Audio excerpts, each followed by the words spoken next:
right, guys. Welcome to the show. This is Terry, and Irene is somewhere around here. She was on the investigation with me last night remotely. So she was in Japan, and I was here in Texas. And we all know about those gifted people, man. If they do a lot, they get zonked out real quick and they have to recuperate. So that's probably what she's doing right now. Last night, guys, we were in Stephenville, Texas. If you guys know anything about the Stephenville, Texas is the siting for the Stephenville Lights. Long story short, back when Bush was the president, because we have the Bush compound that is a couple miles just south of Stephenville. And allegedly, this UFO, who was being chased by a lot of F 16s that came out of Dallas, was chasing this UFO because this UFO was allegedly going to blow up the Bush compound because they thought President Bush was there. Well, I don't know how true that is, but that's just what some of the conspiracy theorists, that what they were saying. So that town is known for the Stephenville Lights, and they are it's a great town. There's a lot of history there. I urge you guys, and the great thing about it, it's a new location. The Historical Society wants us to bring in more paranormal teams because they are been having a lot of unknown things happen on the location. So they want to bring people in to validate what they're seeing. And so big shout out to Stephenville. Big shout out to to Stephenville Historical Society. You guys are awesome over there. I would love to come back, and once you guys get the house, the 3-story house, I would love to come back and investigate that place once it gets up and doing. But hey, today, guys, we are in Cleveland, Ohio. Oh Lord, but Cleveland. Browns, baby. Never been there, but we're gonna figure out what's going on up there, man. And tonight we have Haunted by the Sheas, and I'm trying to get to that name. Why did you guys pick that name out of all the names? And just figure out a little bit about yourselves. But before we get started, we're gonna jump into the chat and knock out some of these comments that we already have. We got going on. Are you guys able to see the comments? Let me click over. I believe we are. I do. All right. So There there you go. Phillips, there's another one. Amanda is here too. Look at that. All our favorite people are here. We got friends. we got ESP. Look. Oh my gosh. All our favorite This people. is why we love the paranormal group. I will say that's definitely our favorite part of the paranormal world. ESP and Offbeat were ESP was the first paranormal connection we got to make in this world. And they definitely hooked us up with Offbeat, who shout out to both of them. 2 of my favorite girls in this whole wide world. Their husbands are great too, but they're my girls. Got to shout out the girls. Yes, I've had Offbeat Paranormal on the show before. Love them. And those guys are pretty cool. It's been a while since I've chatted to them. But guys, welcome to the show, man. Let's get this party started. Thank you so much Please, for having us. please introduce yourselves. All right. So my name is Olivia, and this is my husband, Ryan. I go by Liv. I go by Ryan. And we started Haunted by the Sheas, really, I would say, in November of 25, but we didn't kind of start picking up until March of this year. It was honestly kind of a pipe dream for us. If you would have asked us a year ago if we would be sitting in this seat right now, we would laugh at you and say, no, never, this would never be us. I'm largely the believer out of the two of us, and Ryan's the skeptic. Believe it or not, he's a lot of the reason we started doing this. We went to West Virginia last year. We're huge campers. Anybody that knows us know we're huge campers. We have a vintage Holiday Rambler camper. We take it everywhere. So usually vacations, that's our big time for him. We take it for, a week, enjoy that. And Ryan, when we were in West Virginia, happened to find Hillview Manor, which happens, anybody who's heard of it, it's in PA. And we had the awesome opportunity to go through for a tour, and there's an extra option where you can go through and rent equipment and essentially ghost hunt. So that's kind of what brought us into this world. Brian kind of had his essentially first experience. Do you want to kind of talk about that? So I very much was not a believer. I was very much a skeptic. She grew up with instances in her house, which made her a firm believer of it. Very much so. So I was like, it's our anniversary. She's been dying for me to get into this. I found this online out of thing. And, I do historical restoration on buildings. That's what I do for a living. So I always try to find, the ground is moving. So the building shifted, which caused the window to creak, which caused the floor to creak, the electrical and the inside of the wall. I'm that person where I have to try to debunk what's going on. So I found this tour, and I take Olivia to it for our anniversary. Mm-hmm. Mm-hmm. And we go through the tour. We get the little special, just me and her in this, I don't know, I think it's thousands of square feet building. It was an old, huge. What was it? It was an old retirement home. Retirement home plus other stuff. And, I had my first experience there. And while I was there, I didn't know the experience happened, should I say, until we go back and look at the evidence. So like my first experience, I walked through this place and it's, didn't know what to expect, I guess. They have the dolls, they have the rooms that are decked out with the patients that used to be in them and, this and that. And, I go through this place, just, basically closed eyes, I guess you could say, to a certain extent. I'm blinded, because I wasn't opened. She went through and she was like, we got some stuff. I'm like, what did we get? We got some static on a radio that's saying AM and reading 250 channels per second, backwards, reverse. We got some static and some songs, Essentially 2 hours of video walking through this abandoned place he's thinking we've gotten. So then we go home and get to watch the video. And as you know, as a parent, you get a lot of the stuff on the video after. It's like an aftershock almost, as you know. Wow. That's crazy. And the trip started and we went up into these mountains in West Virginia, and it was supposed to be like a Bigfoot cryptic week. For me and her in the woods. These were hot spots for Bigfoot, hot spots for Mothman, hot spots for, so we went up there looking for that because that's what I found this other thing. And so, bam, we got into it. Cool. And then it spiraled out from there, honestly.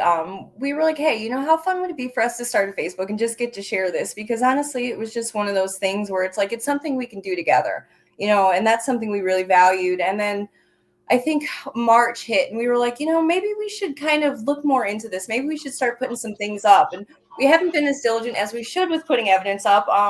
But kind of March, we started really getting into this. We've met some awesome people, made some awesome friends, learned a lot of things, and we've got a lot to come for sure. Okay, cool. Quick comment. Now, Offbeat, you about to start some trouble, some drama here. I'm going to put this particular comment up first. We're going to see them soon. Don't worry. West Virginia, when it comes to the most haunted state, you're not even in the top 5, brother. And I'm just, hands down, Georgia is probably the most haunted state in the country. And Savannah is probably the most haunted city in the country. It's one of those places where you really, everything that you step on has history on it. I mean, Georgia is one of those places where if you ain't ever been to Savannah, you ain't got to pay no money for a spot to go investigate. Because I heard the playground is haunted because all the bodies that are buried on the playground. You know, Yeah. it's just an unbelievable place. You know, so I heard Louisiana's like that too, New Orleans. yeah, you know, and you know, if you go rape, there is I forgot who did that. There is a you go to Google and you look up the most haunted states, and I believe Texas is like number 2. Georgia's clearly number 1. New Orleans number 3. And West Virginia is like number 50.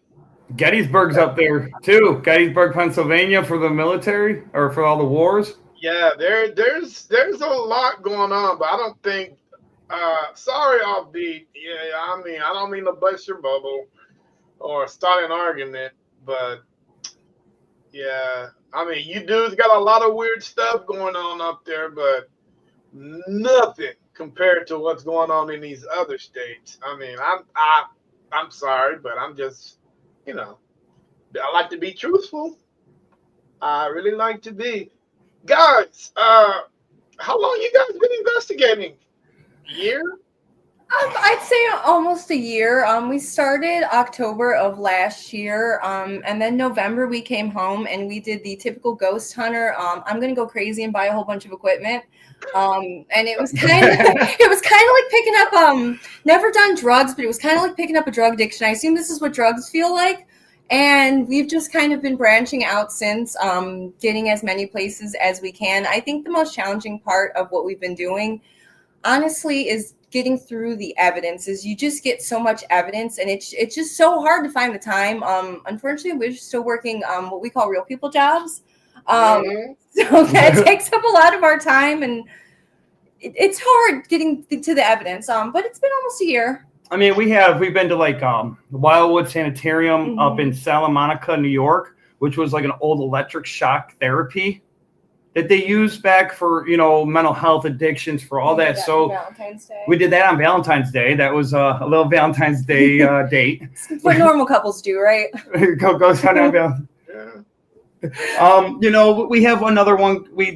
Miscellaneous cemeteries. We've done Lakeview Cemetery. I don't know if you have heard. It's a very Garfield's buried there. Rockefeller's buried there. Angel. They have the Hazarat crying angel, where the statue actually cries tears. So we have, we've ghost hunted those places. Endeavor, PA, the haunted schoolhouse. So we found this haunted schoolhouse. So like Liv was saying, we are huge campers, right? Mm-hmm.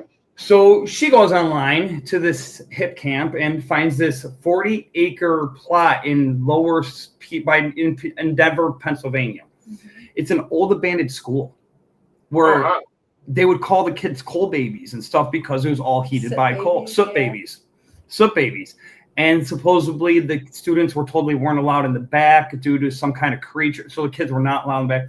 Whole story. So we got the camp there for 4 nights. Just me, her, on 40 acres in an abandoned school. All right.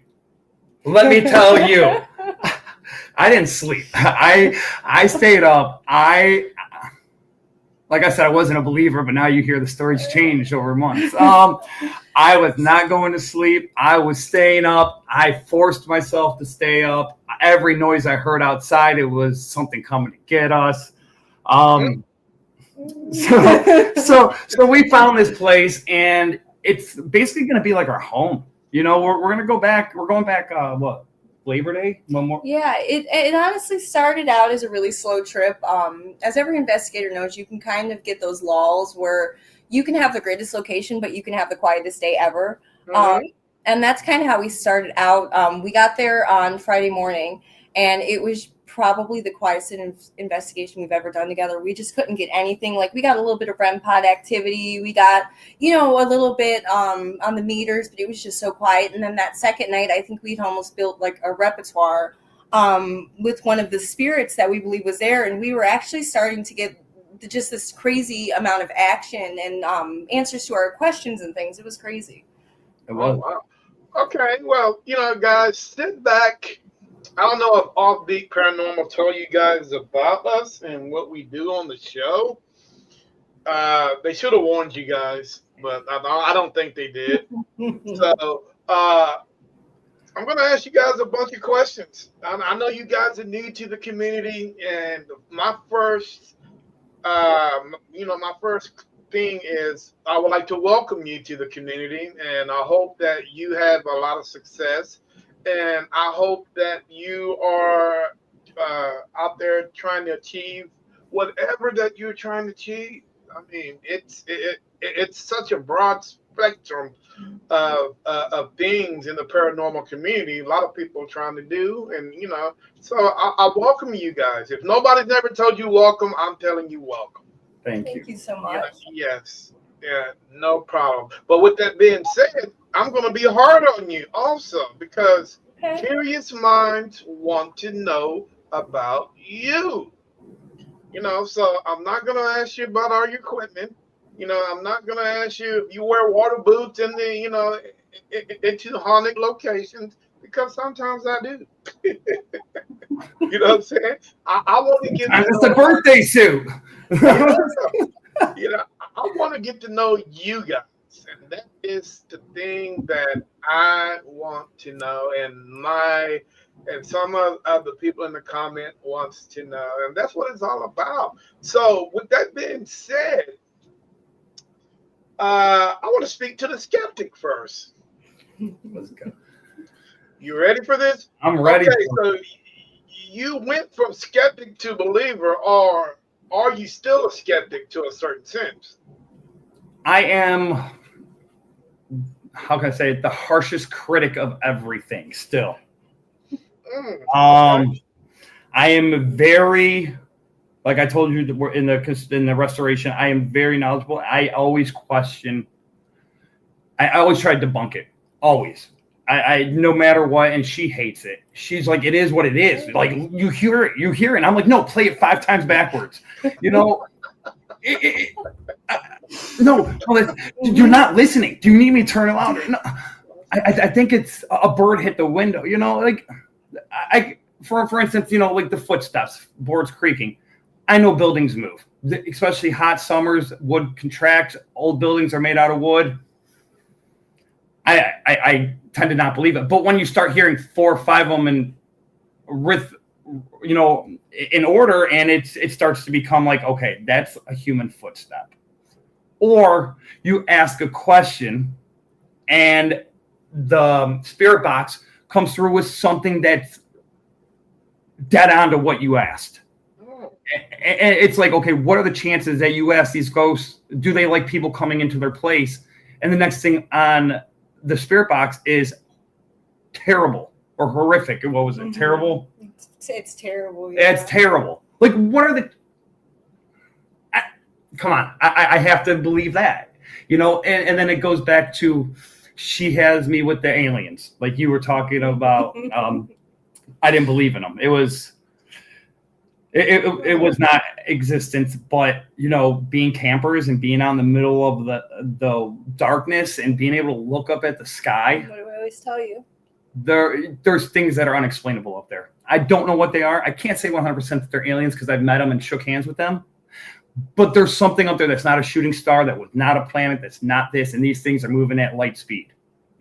I just, when people open their eyes and actually take the time to do the stuff, and she took the time to teach me and to show me how to use equipment. It's out there. It's real, man. This stuff is real. Yes, it is. Now, the big question I have for you is, what if you are a skeptic, and I'm trying to figure out is, why is it so hard for you? If you're a skeptic, and I understand what you're saying, but there's always, people don't use those words anymore. And the words are, what if? if people use those words "what if" more, I think people will jump from that skeptic stage to believers. Because what if there's always that possibility?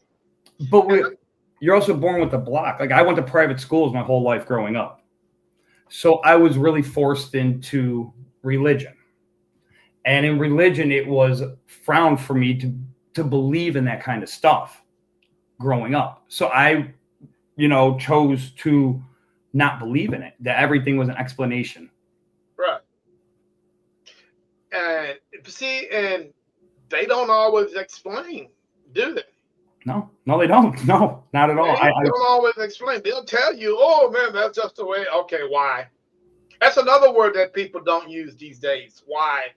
People don't ask questions. Why? Why? We do everything we. If we're skeptics of everything, then we should be asking why. Why come? Why? I mean, is it not possible? And it's just crazy. So being a skeptic, I've come across a lot of them. And I tell them all the time, you have every right to be a skeptic. If that's what if that's what you want to do, then be. But you're not opening. If you've been a skeptic, you need to open up your mind. Your mind is not open, and I see that she opens your mind up to the possibility. And there are so many. Can you imagine how the world would be if everybody on this planet just start opening up their minds, or how the world would be different right now? I couldn't have said that better myself. That is so well put. I mean, it's not that hard. Quit being such blockheads and have everything blocked to true knowledge, then maybe us as human beings, maybe we'll be ready for first contact. And I think maybe. And I think that brings an excellent point up. We're here talking about like closed minds and everything. They say children are more apt to believe in these things. And there's actually a theory that children don't see imaginary friends, that these are actually maybe beings trying to make contact essentially with children. And I think that children are a lot more open-minded. And I think if we maintained a lot more of that childlike sense, I think we could make a lot of change, not just in the paranormal world, just as you said, just in general of asking that what if and the whys. But here's the thing. Once we go down that path, you know what? Yeah, but see, if we go that way, if we act that way, do you know what's going to come next? We're going to get scrutinized. We're going to get criticized. We're going to get told, grow the fuck up. There's a lot of things that I don't know who it is. It's just like society want us to get past a certain stage where we think that we need to be. I mean, if we feel comfortable, okay, let's break it down. It says that mediums, every kid has that possibility until they grow to a certain stage where life hits them in the face. But if life can still hit you in the face and you can still maintain that little edge of sanity, you will continue having your gifts. But if you go on and just let life just pimp slap you, and you just forget about everything that you know, and let's let life take over, then it's gonna get crazy for you. Right. That's where you stop believing. That's where you stop seeing things and you stop hearing things, and I'm like, wow, dude. I mean, it's crazy. That's why kids are so unique in their own little way, because they don't let every little thing drown them. You know what I'm saying? No. If they get punched, what happens? They get right back up. They just move on. Be resilient like a child. Move on. I'll tell you what, dude. I got burnt at work, and I call it my new tattoo. And the kids, can you imagine a kid get burned? A kid would get burned and look at that and just move on. Oh yeah. Maybe cry for a second, but guess what? They bounce right back. Throw some dirt on it and move on.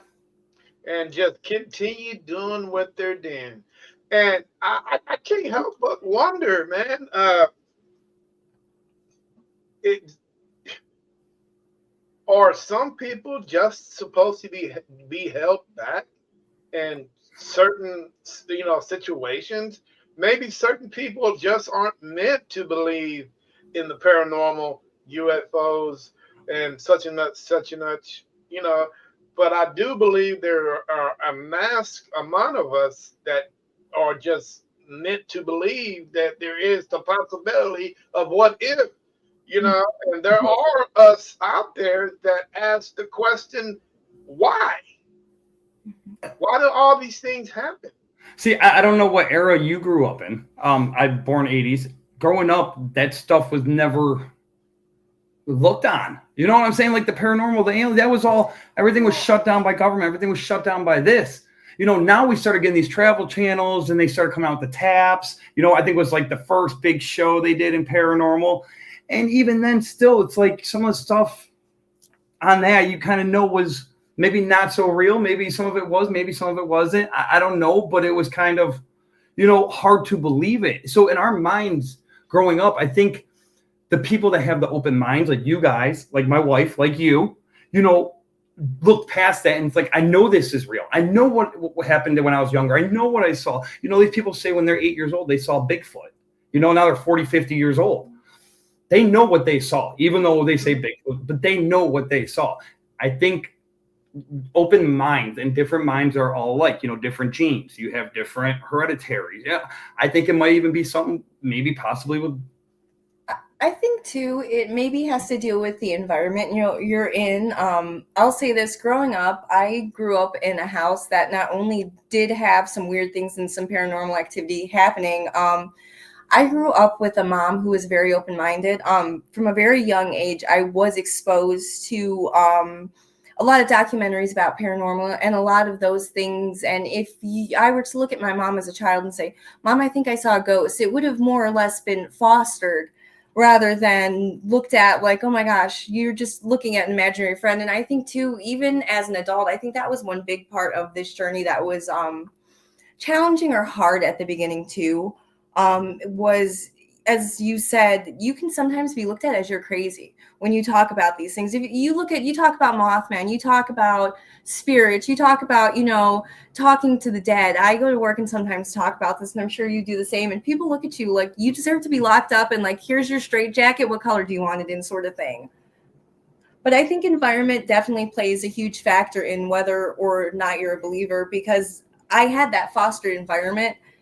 And it does kind of teach me, in a sense, to look at things in a different way. Like, is that really just a creaky board, or is that maybe some leftover energy or something else? You know what I mean? Right. Not only do we talk to the dead, man, hell, I walk with them. But here's the question. Can we go and just tell the average Joe that what we do? I mean, let's play devil's advocate for a minute. Okay, you go to the hospital, the nurse comes in, that your blood pressure is up, and you tell the nurse, the nurse asks you, why is your blood pressure up? And you're going like, well, hell, I seen a ghost last night. And you're looked at now as you're this mixed bag of nuts, and you should probably be pink slipped and had a psych visit. Yeah. I worked many lives ago, about a decade ago. I worked as a STNA and cared for the elderly end of life, and that's kind of really where you get to see that veil a lot thin, because you're really on that veil of life and death. And I'll tell you, if you're not a believer of these things, even in the medical world, I still currently work in the medical world, and while you are trained to believe that, like you said, you're trained, to look at, if we're dealing with a patient with dementia, we're trained to look at, well, what's causing that? If they're saying, oh, well, I'm seeing my dead husband, you're going, okay, well, really, what are you seeing? What kind of brain reaction are you having? And I think it would be honestly interesting to see some investigation and some research in that world, because when you work in that setting, it can really make you a true believer. When you see a lot of that thinning of the veil between life and death, like I would have residents who were, dementia, had been there 5 years, couldn't tell you who their daughter was, couldn't tell you anybody, but would insist they'd seen their husband and could describe exactly what he looked like. And I think you're right in that aspect. You just can't look at normal people and say that. Yeah, and the craziest thing is, why does it take for you to be on your deathbed for them to accept on your situation? Why is it so easy for them to accept? Because like you said, you'll walk into the room and you hear a conversation, and you're like, who are you talking to? Oh, I'm talking to my dad. The nurse is like, oh, okay, and walk out. But if you're on the streets and, she asks you that same question, then she'll think you cuckoo. What is I don't understand I understand the difference between the two, but why does it take someone to be on their deathbed for them to understand that? Who they talking to? It's almost like the veil has to be thin to an extent. Yeah, it's crazy. You guys are getting mad props here, man. I'm just gonna put this out. I really appreciate that. Oh my God, Offbeat, I appreciate you guys. Believe it or not, we were so nervous to do this because we're such dorks and we're so socially awkward. We were like, not that we didn't want to be on here, but we were like, oh, we're so socially awkward. We will mess up every single word. There's a reason ghosts are our best friends. Yeah. Right? You know what? And how many podcasts have you guys been on? 0. This is actually the first. This is your first one. Okay, well, you get our podcast virginity, man.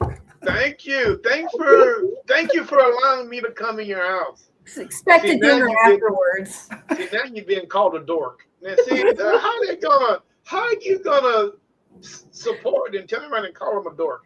What the hell? That's how you know it's real love, though. That's how you know it's real. Say Rampart. And I've been called a dork plenty of times. Just for me, and I'm being honest with you guys, just for me doing what I do, the black community really don't look at me like that. Mm-hmm. You know what I'm saying? Because when the black community deals, it's totally, we deal with paranormal totally different, I think, than any other race that's on this planet. And it's, to me, I think I'm being frowned upon. A lot of people don't like what I do. As a matter of fact, I can almost say 90% of the community don't like what I do. The other 10%, they might accept it.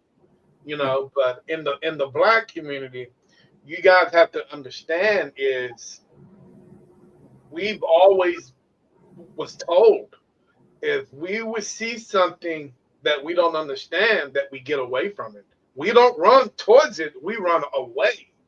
And it's always been like that since I can remember me being born. That's something that my grandmother told me. Mm-hmm. Son, if you see something you can't explain, just run away from it. You know what I'm saying? And we never second guess grandma. And I'm like, damn, grandma. And now I'm thinking, shit, hell, grab my camera and take a picture. I can run away from it, grandma. It might follow me. You know what I'm saying? You might be right there with me, grandma. I might try to have a conversation with it, man. Like, hey. Yeah. But dude, sticking on the grandparents things, are your grandparents still around, or are they no longer here? No, neither of us have grandparents alive. No. Can you imagine the conversations? If they knew that you were involved in this, can you imagine the conversations that you guys would have? And all you got to do is look, and you can tell if grandma is lying or not, because grandmas have a tendency of doing some of the weirdest things when you're talking to them, when you're trying to get information out of them. They're like, boy, I don't care about that. And don't do that. My dad's parents were very, very, very Catholic, so I can only imagine probably being hit with a Bible right now. They're probably rolling over in their graves as we speak. They're preparing that Bible for me. And that's what the most reactions we get, when we talk to people about it, because, it is such a, how can I say it, a voodoo of a voodoo of a conversation. It's very non-real. People do not have open minds to believe, and she always discussed it with me. And you'd look at me sometimes, I would tell him these things, and he would look at me like, okay, if this was 1950s, I could just call the ambulance and have it put in. I'm waiting for the police to come knock on the door here. But people haven't. But why? Why are people so afraid? But this is the thing. Why are they so afraid on something it's just going to naturally occur to them? I mean, we don't have that gene in our body where we can live 2,000 years. Our ancestors had that gene. If you guys believe on the way things are being told now, our DNA was somehow altered, a certain way where we can only basically live 95 to 120 years. Our ancestors, if you believe in the true ancestors, they lived thousands of years. So it's kind of crazy, man. And why is it so hard for people to believe that one day it's going to be your day? Mm-hmm. Why not be prepared for this? No surprises. Are you going to stick around? Yeah. That's it. Dude, energy doesn't die. Energy does not just stop. You cannot stop energy. And these are the things that my wife brought to me when I was a skeptic, is the scientific part too of it. The wind is not blowing hard enough to slam a door shut at this kind of velocity. It's not right. The building's not that tilted because you can put a marble down and it stays straight, but the door slammed closed.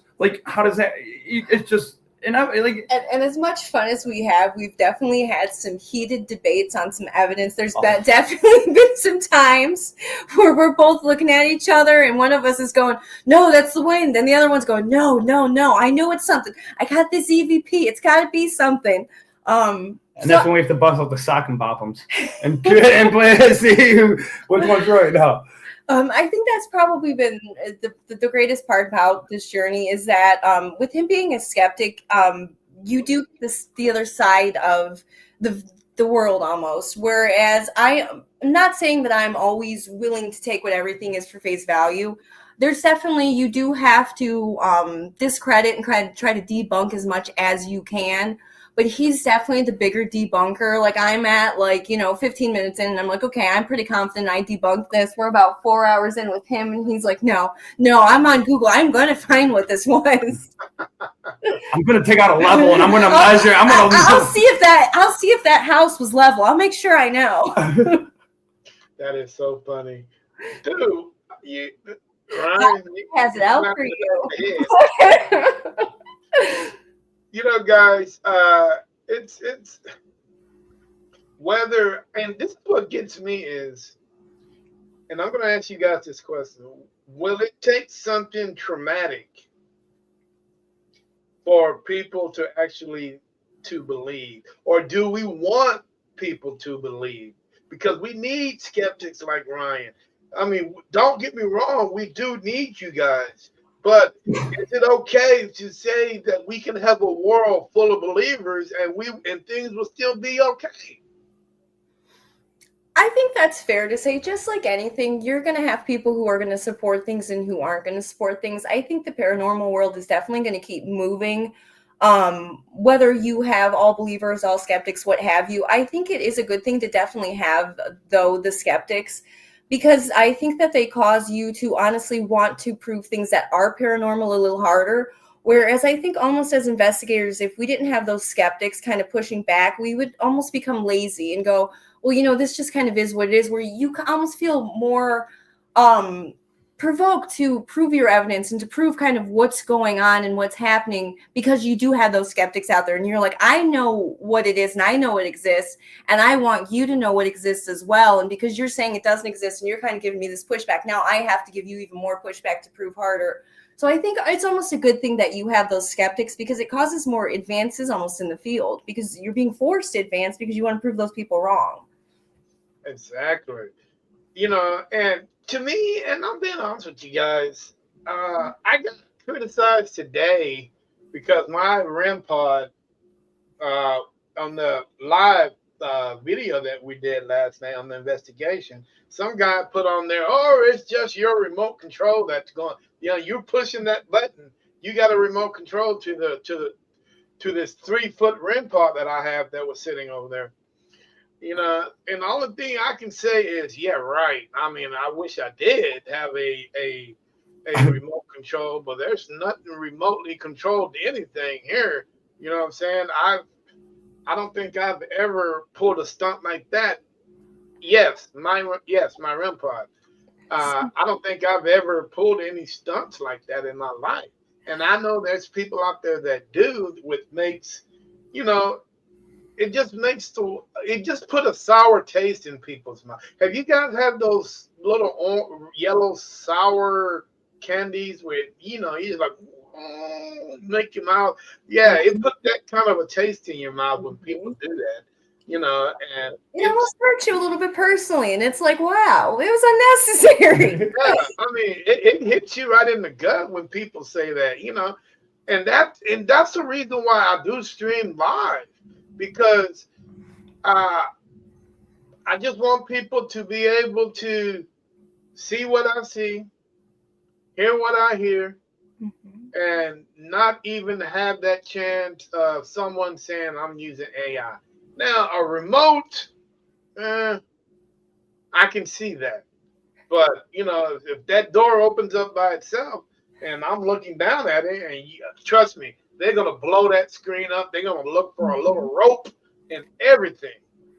I will. And, you know, and I'm like, no, there's nothing there, buddy. It really happened. I will say, for the most part, we've had a lot of nice people. I think we've only had maybe one time where it was kind of, we've dealt with some nastiness. As Amanda knows, we did have one video. That is one of the scariest things I think about posting is it's almost like how do I put it?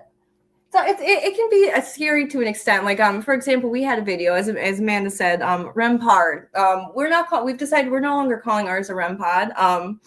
Through a kind of a fluke video, I call the REM pod REM pod. We were actually having a discussion. It's when you say that about you being called out about the REM pod. We were actually having a discussion about we had our REM pod sitting on the table.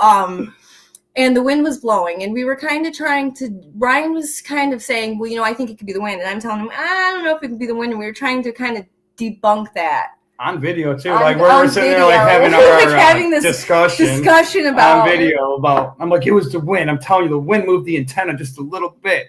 And she's like, the wind would not, it has to be like like, you know, certain kind of other reason for it to go off. And actually, you know, it was the temperature and we found out that the wind and the temperature can actually make it have some false signals. And so, like, you know, those are things like I tried to debunk. But, like, you know, we just posted a video recently on July 5th or 6th. We were at a fireworks show, and we look up in the sky, and I see the silver thing, and I'm like, well, did you see? Or maybe you saw it and you showed me. One of us saw it. So we're always looking at the sky. You know. And people, she posted it, and it's like, you know, what do people think this is? Of course, we had some negative feedback on there. Oh, it's just a plane. It's just a plane. Well, A, plane leaves trails, A, because I saw a plane, and B, how close it was you'd hear some kind of engine, and it was all silver. Like, I know what I saw, and like, it's hard, like, because you know when you want to go what you saw, and people always try to say that you used some kind of mechanism to make that happen. But you know in your heart, and it becomes frustrating because you're trying to prove and show people. Because if she would have never proved to me, I would never open my eyes to it. I would still be a skeptic and not a believer, and not know that if, you know, we have a house ghost named Clarence that's still here, you know. But when our radio comes on at 4:00 in the morning, randomly hooked up to our Bluetooth, Phil. His name's Philip. Phil. You know, why would my radio go off at 4 a.m.? You know, it's things like that. Like, you know, we've lived here for 2 years. It's never happened. Why all of a sudden at 4 a.m. does my radio go And off? that was another thing. We recently moved within the past, I'd say about a year and a half. We were in the same apartment for 7 years, and we decided it was finally time for a change. And when we came to this apartment, I kept telling Ryan that there were some weird things going on. I kept telling him I'm like seeing things and things are being moved, and he was laughing. And it finally took us getting some security cameras in here. Like we got like the Ring doorbell cams. It took some weird instances, some odd lights, weird things in our living room. We had a radio turn on, a radio that was completely dead. It was like one of those Bluetooth radios that you have to charge. Hadn't been charged in like 2 months. Woke up, it was blasting music. It was freaky. And I think Ryan finally looked at me and he was like, okay, I think we might have something here. He's cool though. He's really cool. He's a prankster. He knocks down things just around our TV, just little stuff. But I think that definitely helped your journey too. It helped my journey. It did. Well, maybe he's just there to turn you into a believer. We think we got him from Hillview, to be honest. We think he one of those follows, that follow you. Yeah, I think he was one of those. Weird camper lights. Yeah, like our camper, like 2 months, our camper was parked for the winter, and her mom calls us and said, "Is someone living in your camper?" We're like, "No, why?" She goes, "All the lights are on in it." We're like, it's not plugged in. How's it even? Yeah, right. Like the generator's not on, nothing's on. I'm like, First time we pulled it out this season, we're like opening the door real slowly. I'm like, okay, where's the REM pod? Where's the meters? Let me check things out here. Now we won't ghost hunt our own place where we live. That's the one rule to each other: is we won't do our own where we live. Okay. Now let me ask you a question, because you just said something very I'm not going to say disturbing, but a lot of people do take that offensive. I don't blame anybody but Hollywood for the bullshit that they've done. What's the difference in your mind between a ghost hunter and a paranormal investigator?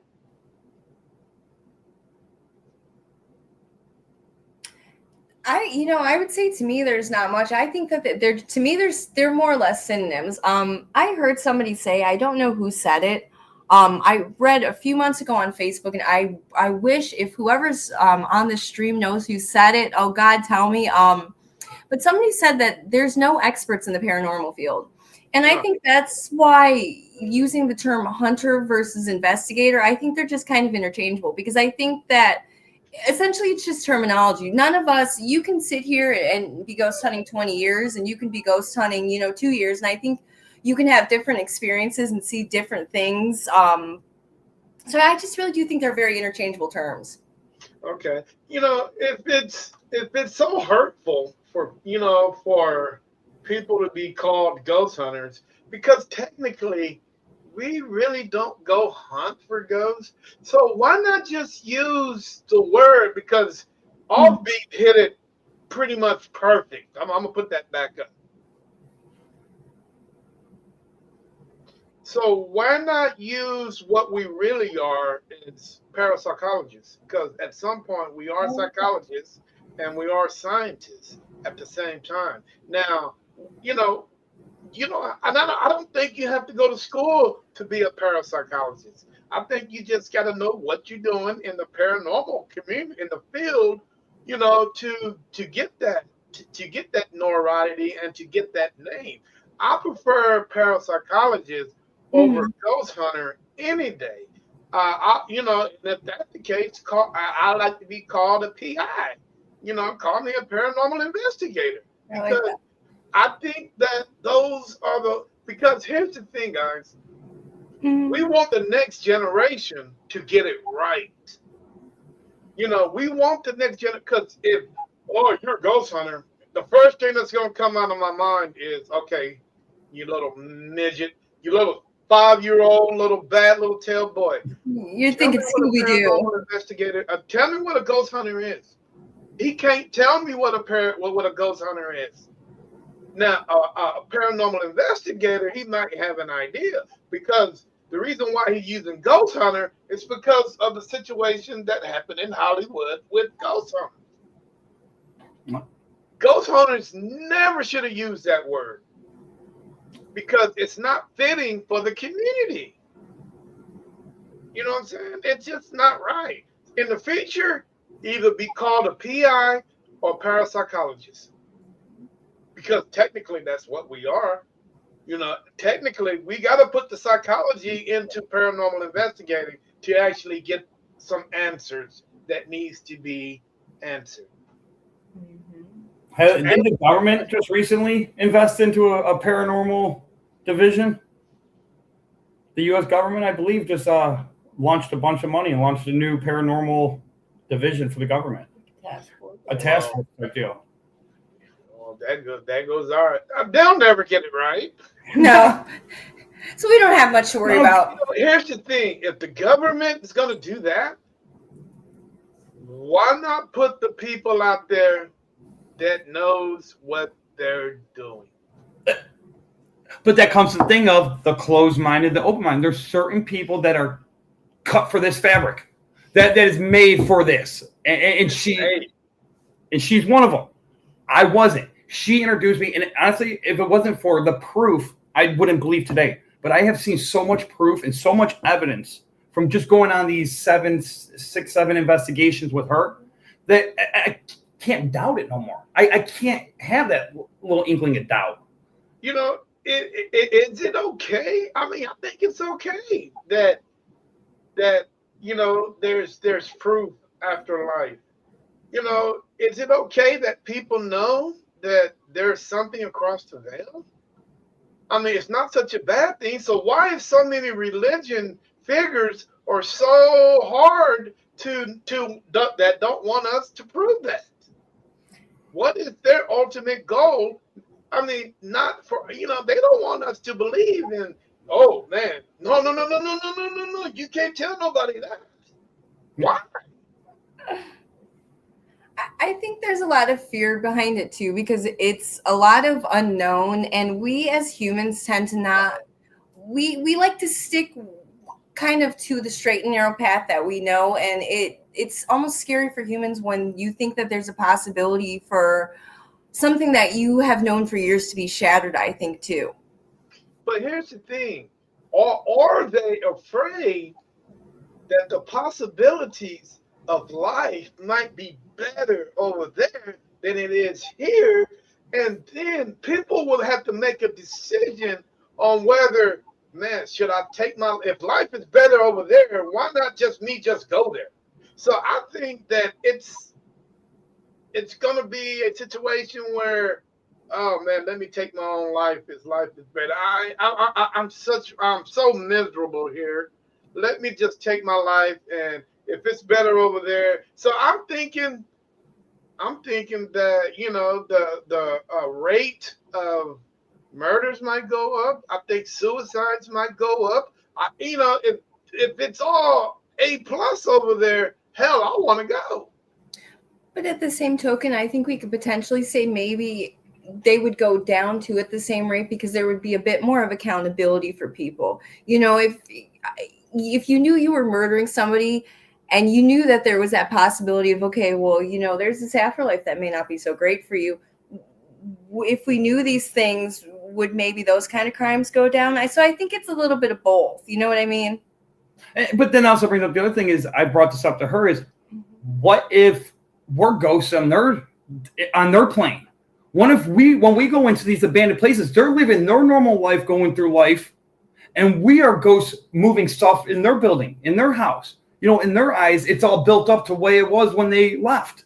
Yeah, who's to say that the roles aren't reversed? And that kind of goes into where the dimensions kind of meet.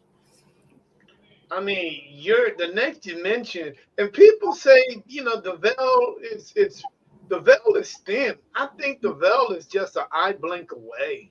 I agree. I mean, it is so thin, you know, that stops us from seeing things that we shouldn't be seeing, or whatever the case may be. You know, okay, have you guys ever played with not aluminum foil, but what is that? Plastic wrap? Yes. That real thin. Have you ever tried to pull plastic wrap apart from each other? Get and stuck to just each see how other. thin that paper is. And I think that's just the way the veil it's so thin, dude. But it's crazy because long story short, I had a procedure done, and I think the procedure was only for like an hour and a half. And the doctor told me, it's like, think of something. So, me being a paranormal investigator, what is the one thing that I'm going to think of? So I started thinking, I'm like, okay, let me see if I can do this if I'm under anesthesia. And I know people say, well, it's just a controlled death. They can bring you out of it. It's pretty much controlled. Yeah. But it's only as controlled as the person that's up here controlling it. You know what I'm saying? So I'm sitting there on the table, not knowing what's going on, and I'm asleep. But then, dude, it is so freaking dark in this. It is so dark, and I'm just walking, and I'm walking, and I'm just looking around, and I'm trying to find the person that I set my mind out to see. And I kept walking, and finally I just hit a wall. Mm-hmm. I'm like, boom. And you ever hit a door in the dark? You didn't see that fucking door. You didn't see that door. Mm-hmm. Came out of nowhere. And I'm looking. I'm like, what the hell? So I'm looking around. I walk down, and I hit that same door again. I say, damn, dude, there's no way this door is that damn big. That's one big ass door. I'm looking up, and I'm like, what is going on? I can't see nothing, but I can feel, and I can feel that door. Mm-hmm. And I'm like, dude, how the hell do I get past this? And I'm looking around, and I'm like, let me walk down this way. I walk down this way, the same damn door. And finally, I got sucked right back out into reality. Mm-hmm. Next thing you know, I'm opening my eyes. And I'm like, what the hell? What the hell? Where in the hell is that? First thing that came to my mind, where's that door? Mm-hmm. Mm-hmm. And I knew that it wasn't, somebody was blocking me from going no farther than that. And I knew, I'm like, what the hell, dude? Where the hell is this fucking door at? But that's not the type of story that you can tell the head nurse when she comes in there and checks on you. You ain't gonna go home for a while. And then that's gonna go home. You know what I'm saying? So there are forces in there. If you're not meant to go, you're not going. Mm-hmm. If you're meant to go, you're gonna go. And I think the best example of that is they talk about, near death experiences and people who have kind of crossed over that veil and have come back. We watched a special a couple years ago, and it was about a lady having surgery. And she was having some type of surgery on her brain. I really couldn't go into the medical details about it, but long story short is when she came up back from this procedure, she had told them that she had an out-of-body experience, and she said, I saw myself laying on the surgery table and getting the surgery, and they laughed and they said, okay, yeah, sure, it was the anesthesia. So in the days later they had her at the hospital, she started explaining the steps of this procedure, and it was actually a very complex procedure, and it was one that they don't do very often. And they had these doctors on there, and they said that there was no way of this woman knowing anything about this procedure. Like, you couldn't look it up online, you couldn't Google it. She would have had to have years and years of medical training in order to know all of the steps that had went on. So I think that part's interesting for sure. It's very interesting. So why, once again, why is it so hard for people to believe that? It's crazy. It really is. I was just talking last week on the last week podcast about reincarnations. Mm-hmm. Why is it hard? Why is it so hard for people to believe that reincarnations don't happen when we know that they do?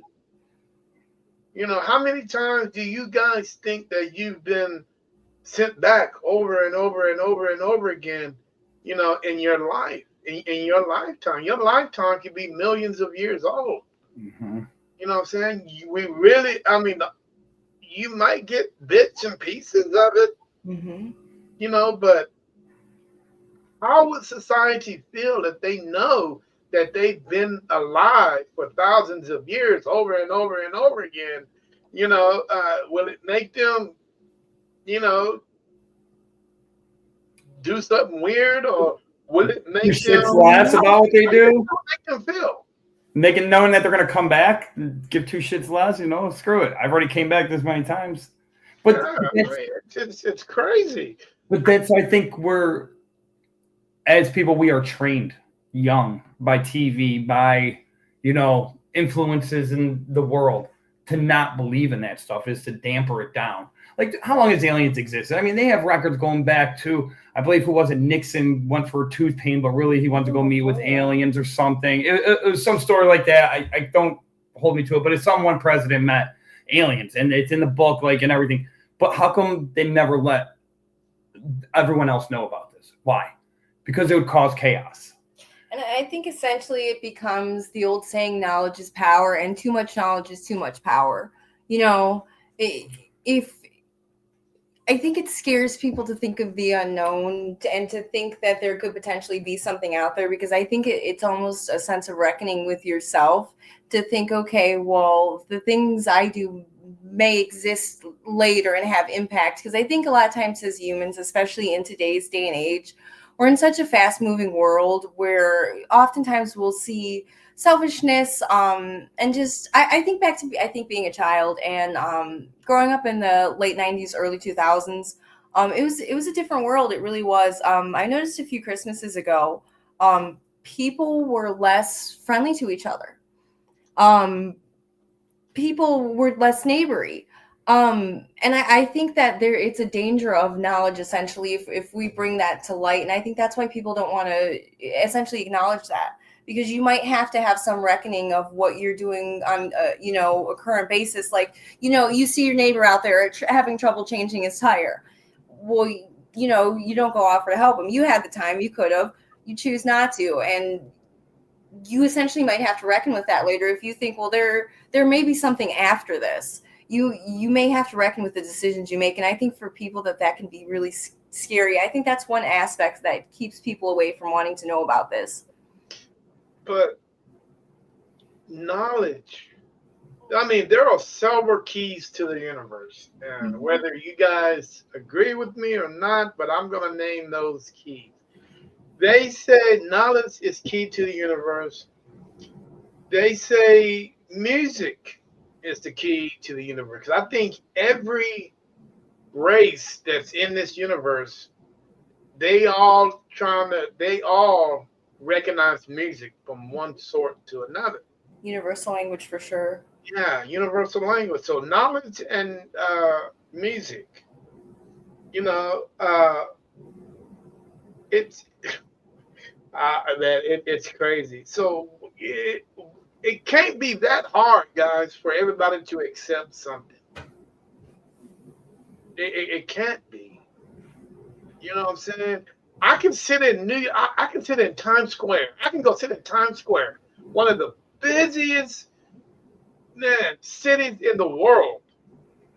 And I can sit there and I can sit on a bench and just do this and just look at all the paranormal stuff that's happening right now.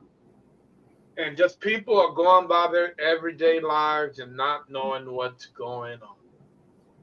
So, it's all you need is to just tone it down a little bit, listen, look, and everything that you ever wanted to know will be right there in front of your eyes. Everything. You cannot. If you accept it, you accept it. If you don't, you don't. You know what I'm saying? Whoa, can you believe this? My pocket, it's. Hold on. Better late than never. Well, I was taking a shower. You took a 2-hour shower, really? It was hot. Well, okay. Baby daddy must have been in there with you. I ain't mad at you. Do your thing. Nah, Oh, he was folding the laundry. so you just got him doing all the dirty work, huh? Yep. Okay, all right. Guys, my co-host Irene. Irene is from Japan. Hi, Irene. So nice to meet you. Hi, sorry. I'm just trying to get dressed here. Oh, It's been a horrible day. That's okay. That's okay. hey, you couldn't get dressed before you come on the show? Well, stuff happens, okay? You made it. That's what Hey, matters. hey, you smiling? You must have had some fun.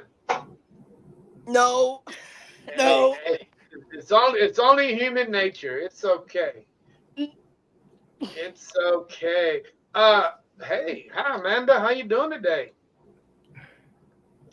Yeah, but guys, I mean, if you don't pay attention to it, what's gonna happen? It's just gonna go right past you. You know what I'm saying? Once again, you gotta open up this and your eyes and your ears for you to actually start to believe and seeing things, you know. And once you start seeing things and hearing things, your mind is just gonna explode. It's gonna poof, you know. Well, Then all that, not then you're gonna want more. Then you're gonna want to see more. I You will know. say it's a bit ironic we live in a world where we can convince children on the internet to eat Tide Pods, but we can't convince adults that the paranormal might exist. That's a little wild to me. Yeah, that's a little crazy. I just, and you would think in this day and age that those numbers would be up as far as people believing in the paranormal community, in the paranormal, but I don't think those numbers have risen much over the years. It's probably risen up slightly, but not as much as it needs to be. But You know, you gotta understand that what we do is not for everybody, and not everybody will understand it. Not everybody want to believe it, right? Because you got the religious community out on center field, and you got the non-believers here, and you got the skeptics over there. Which I don't mind skeptics because it keeps us from saying, "Oh, that's all paranormal," but it's not. You gotta have some balance, right? So you got all these different angles of people going at it, and you just have to. Well, we'll keep the ones who are with us, our family and our friends, and the ones who support us, and the others, well, they'll follow the line or they won't. It's okay. We don't have to worry about that. I love And that. I don't worry, and I don't, you know they'll believe whatever they believe. We know what evidence we come up. We know the truth, and that's all that matters. Like the rest, well, so what? I couldn't give a rat's ass if they do or don't. Right? I'm just gonna keep on trucking and keep on doing what I like to do, and right? sooner or later, well, something will go bump in the night with them, and they'll say, holy shit, what was that? Right? Exactly. Exactly. That's how they Can, all got. And then can they'll you call, guys? and you're on speed dial like 911 with us. And say, Who help! the I fuck is got a here? thing in my house. Someone's breaking in. Get here. Guys, can Or you else, or else, imagine? or else, if you're from the south, they say, I got a demon in my house. Can you guys imagine if we all got together on a podcast where you have a skeptic, you have a skeptic from the religious aspect of it, you have a paranormal investigator, and we all just sit down. Name and Yeah. time and place we're in. Yeah. But can you imagine how that situation? You think that situation would turn out? And you being completely honest about everything, whether you hurt someone's feelings or not. You have to lay it all out on the table. Who do you think will win that debate? I Depends on which side you're on. I I don't know. The paranormal investigator might take that debate. Anybody who's in this community knows that when you've got a passion and you know something, you're going to fight until the death. I think if I had to pick a team to fight until the death, I'm going to the paranormal community. I'm picking those guys because those guys know what they're doing. They're going to fight the good fight until they can't fight the good fight anymore. I'm following the wife. I'm following the wife. Happy life, right? Happy wife, happy life. I'm going to make you suffer. I'm a skeptic. Just so you know, I'm a skeptic. I don't know if you knew, but I was a skeptic until I met her. That's good because not everything is paranormal, right? And just because the wind goes by, just because the air conditioning kicks on, says it is paranormal. So I respect you because you keep us sane. You keep us in line because you say, hold on, maybe just a sec. What's that there? What's that there? And that makes us okay. Let's take a look. Let's make sure it is paranormal. And sometimes you see the things that are corner your eye and you say, what was that? But you can't debunk it, right? So, so there's a balance between the two, and that's why I love it. That's why I love it. That's why I think I keep on doing this. Whether you don't like it, that's too bad, right? I think I that bring would the be humor back, Terry. I think that would be a great debate. I really do. If everybody comes to the table, no hold bars, and just lay it out on the line, and everybody present their point of view, and everybody just say what they mean and mean what they say, then I think it would be a great debate for that. Because there are valid points in every situation of every member that would join that particular show. Whether you're the skeptic or whether you're the skeptic, but you also heavily believed in religion, and you have your paranormal investigator or your parapsychologist. And I'll bet your Long John said I win. You probably more Long John. No, she probably won't fight. And we can't fight. That is the good part. Guys, now you guys have been into the field for almost a year. What will you guys do and what will you guys won't do when it comes to the paranormal? We all know that we're not going to fake any evidence. That's a big no-no. But will you guys take on cases that damn well you can't handle just to help out the individual or the family that's there? Are you willing to take that chance to do something like that? Are you guys willing to educate people? I mean, there are so many different types of ways that we can do this. There's so many type of ways that we can promote what we do, and still try to make people happy, because sometimes that first one I mentioned, there's a lot of teams out there that are taking on roles that they know they can't handle. Yeah. There are some things out there that we know. I just got that feeling. I'm like, let me get the hell out of here because I know that I cannot handle this. It's not even in my repertoire to even try to handle a case like that. I just can't. But I do love educating people, on how things in the paranormal community works. I do like what was that other one? I do like talking to people. There's so many positive things that we could be doing, in the paranormal community. See, the thing about this, paranormal doesn't always have to be investigated. We don't constantly have to investigate. We can educate also. Not only that, but we can educate ourselves as well. Because one thing I do know as a human, and I hope all of us are humans on the show today. Not me. Wow. No lizard people here today. No lizards? Okay. I'm not human. I and as humans, On that one. we're curious. We're curious people, Yeah. so He we is not me. always want to know.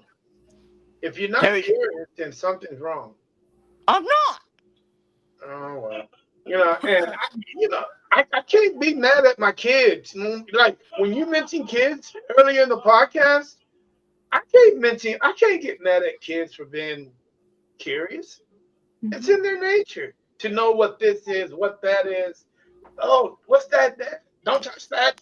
You know, it's just the way that we are. It's the way that we're raised. We were born curious from the time we were born. And I think the kids are the most honestly fun to educate in that aspect Hmm. because talking to a child versus talking to an adult, sometimes the kids are just sometimes just so much more open minded. We've got young nieces and nephews, and they've actually taken, since we've taken an interest, they'll hear us talk to a family about it, and they've actually started asking us questions. So we've actually had the pleasure of getting to kind of educate the kids. Our nephew is 12 and our niece is 11. Um, and I'm sorry, she's actually 10. But they've taken the time to like learn things and see what we're doing, and they've actually become honestly interested to the point that they want to start paranormal investigating when they get older because they're learning a lot of the different things and things that they weren't maybe exposed to before. Kids are really good because their mind is less corrupt. They're more we call pure. In Japanese we call them pure. So they don't need the certain types of things that adults need. Adults need more protection. They need to be more aware, and children really don't because they have that mechanism built into them, how they would react and they sense a lot better than we do because we lost our senses because we tend to forget what's dangerous and what's not. So we're kind of like stupid in that area. But kids do see a lot more. You have to listen to your kids. If you said, "Hey, mom, I see something there." I said, "Oh, really? Then what do you see?" And like, tell me about it. And says, "Oh, that's all in your head. You're being corrupted by demons." You know, It's your it's imaginary friend. yeah, yeah, exactly, exactly. Because my kids all see things, and they're all really strange like me, but they're worse than I am. Excuse me. But anyways, It's the best. and I have to listen. I have to hear them, and I have to say, "Oh no, that's not true." But no, that's the worst thing you can say to your kid. You said, "Okay, show me what you saw and tell me what it looked like, and then maybe perhaps we can figure out what we do about it." But there's sometimes when you can't do anything about it. You know that. Yeah. But it's there. And as far as asking others, I had a situation. I think Terry knows when he was with us on this issue. It was my friend's house. It's a residential, and I knew I couldn't do it, so I called my next best buddy, who's a wizard, who helped me fix it. And yeah, she's doing great, and I'm doing great, and we're all together as a team. And it's just that I'm not afraid. If I can't do it, I'm not afraid to reach out to my friends. I got a huge friend list, so I got one that's this long, and I said, "Okay, which one do I pick?" Oh, this one's better. Like, and you know what? We're still in the game. We Yeah. still know what there is. We could still talk about it, and we ask for help. And there's no shame in asking help. And I Asking for think help.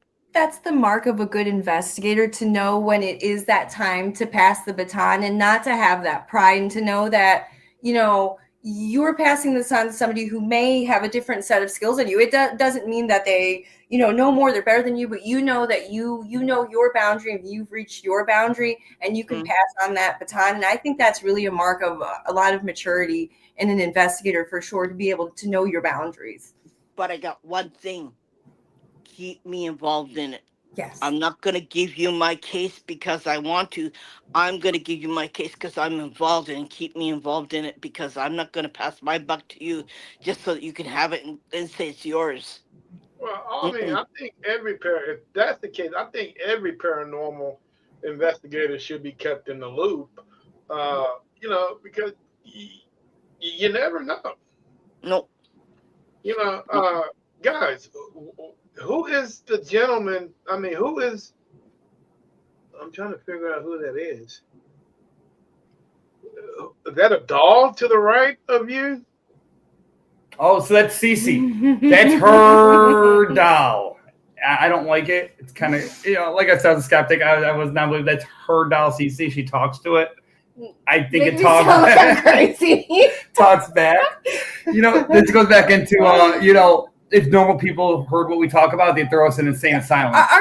We live in an apartment, and I'm pretty sure our neighbors probably think we should both be committed due to the content of the conversations we have about Mothman and aliens and just paranormal and investigations. We have an upcoming investigation in July, and we've spent most of Sunday talking about that. We're hearing our investigations through the computer as we're watching evidence. I'm sure our neighbors probably think we're crazy because they'll listen, for 3 hours straight of the same video of us going, hey, did you hear that? Did you hear that? And they're probably outside of our door going, okay, all right. So, Irene, I do historical restoration on buildings. So I redo churches. 90% of my work is churches, right? So I am the skeptic where everything is the foundation's leaning. The wood is creaking because of the heat of the heat swelling the wood, and it, over time, the wood moving. I'm a very skeptic of that, and I always will have to watch evidence 10 times because I'll try to debunk it. We get into debates, I guess you could say, over they're friendly, and we try to prove. I try to prove wrong. Everything we get, I try to prove because I want to know the truth as a skeptic. I want to know, is it really, really fucking out there? Is this shit really fucking out there? And I mean, we've been on 6 investigations, and every single one I've gotten a little proof on every single one. Might not be, for the full 8 hours we're there and the $500 we spend on it. But I get something from every investigation where I can't explain. I do not explain. And for as big of a skeptic as he is, this doll, believe it or not, so we're big thrifters. If there's a thrift store to be found, we're going to it. Something I don't know drew me to this doll. Little Mothman separate, but something drew me to her. Just something about the energy. I feel like every good investigator has like a creepy, spooky little something about them, and this was ours. It kind of just all fell together. We went down the aisle. I saw her. I'm like, I have to take this doll home, and then we walked about 2 feet down the aisle. Do you know the name of the doll? Do you know the name of that person that's in the doll? The person that's in the doll? I don't. We just affectionately named her Cece because I looked at her and I felt like something just told me like that was her name. I don't know why.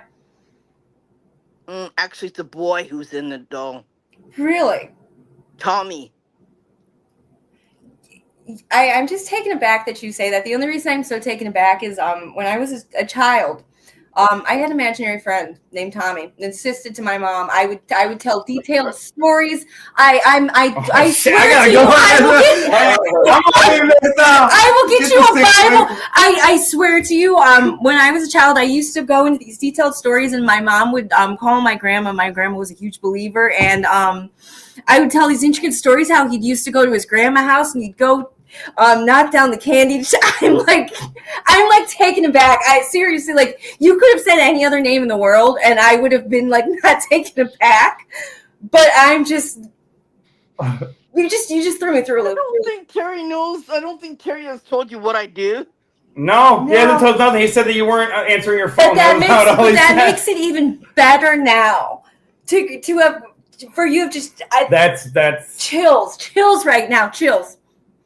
Okay, I can tell your partner has a bad back. He's got a lower back problem. He likes to eat a lot of good food, but you have to restrain yourself because your stomach can't handle it. I do have an L2 herniated disc and an S1 pinched nerve. I get injections in my spine. See.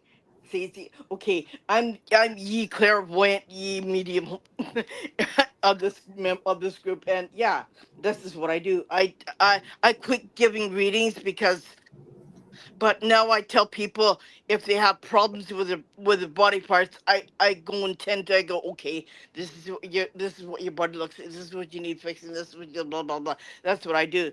And for Tommy, he said, "Hi, mommy." This thing now it better not go in our bedroom. You know, if this thing ends up in my bedroom, I'm coming to Japan. I'm bringing it to you. So Casey's gonna tell me all along. Well, you know what? You're gonna have a hard time trying to get to me because I have a pretty good barrier around me. I'm saying Terry out there. Terry, no more. If Ohio State beats Oregon, you're going out there, buddy. Well, you're gonna have to get through Terry because Terry's there. I'm moving. You know, You're and gonna there's have so to come to Tokyo and come to find me because.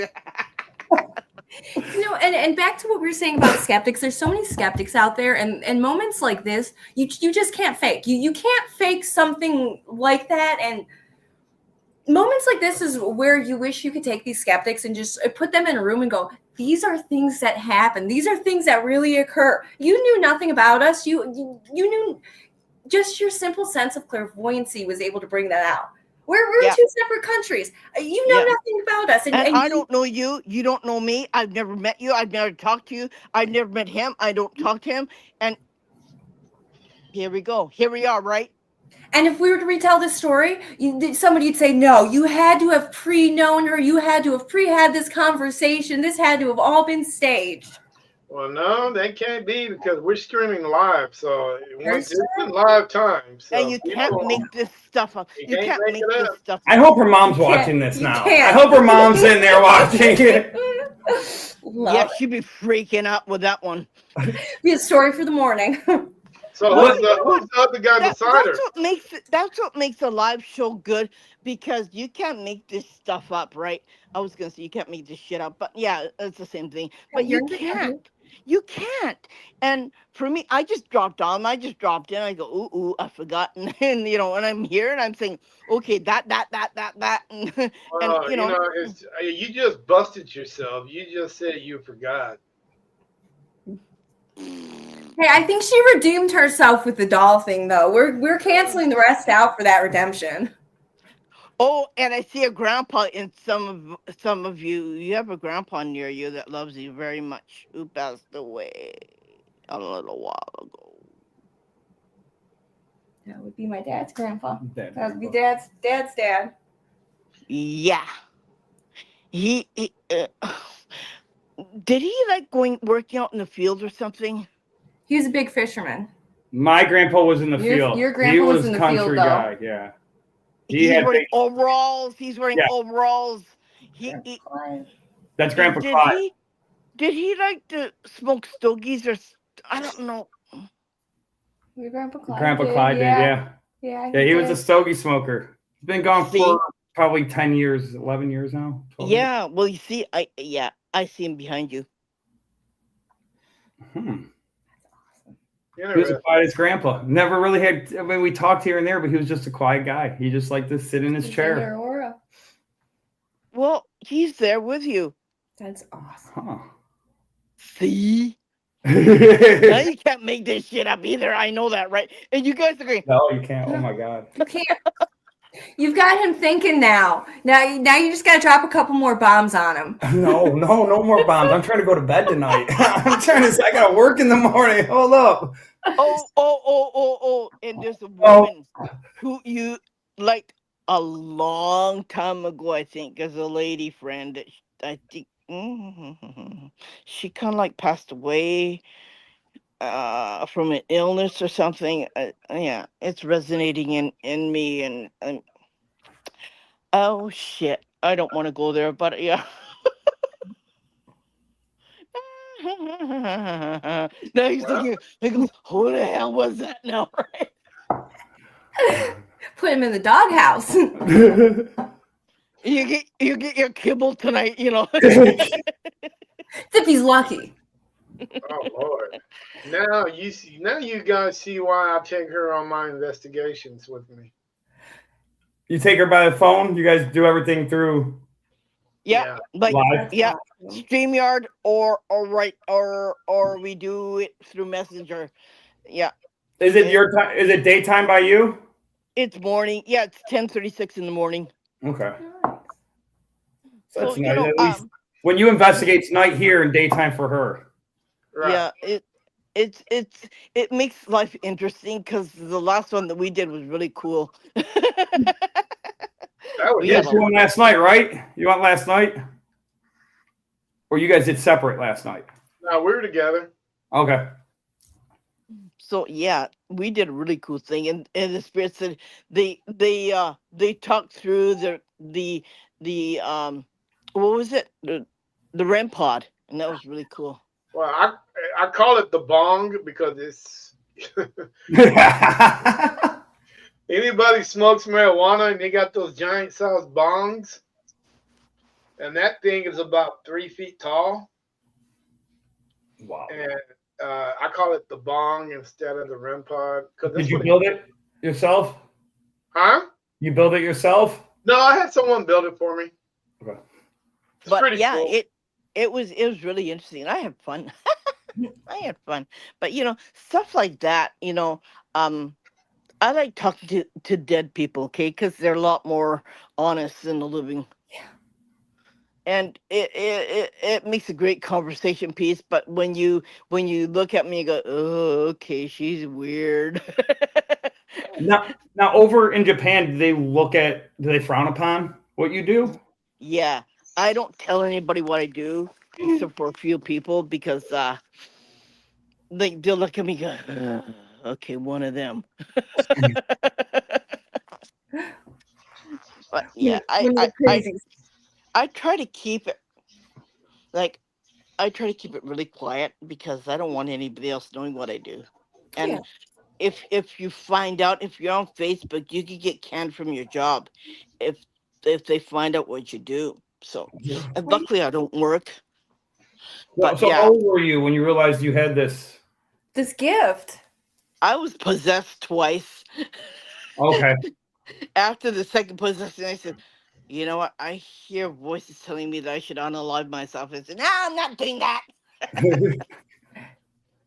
So, That okay, was, that was the other question. Have any of you guys ever had evil spirits?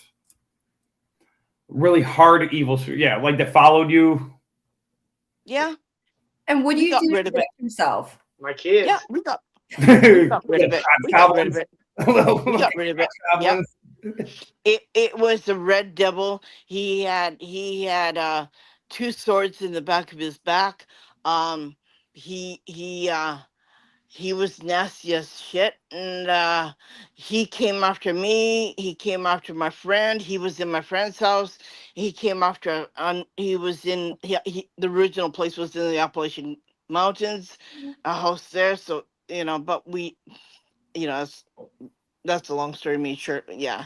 But there's a lot of stuff that went on. Like I didn't feel good. My friend didn't feel good. That came after two of my other friends who asked me to help them. But yeah, it came after every one of us. And if you weren't covered, you get the beating. Okay, so what do you do for your coverings, basically? Say the Lord's Prayer backwards. Really? Mm. Reset it backwards in your house. Not once, several times. It gets rid of it. Yeah. I mean, people don't think that, but it works. And anything positive, you can say it forwards, but anything negative, you have to say it backwards. That's interesting. That's interesting.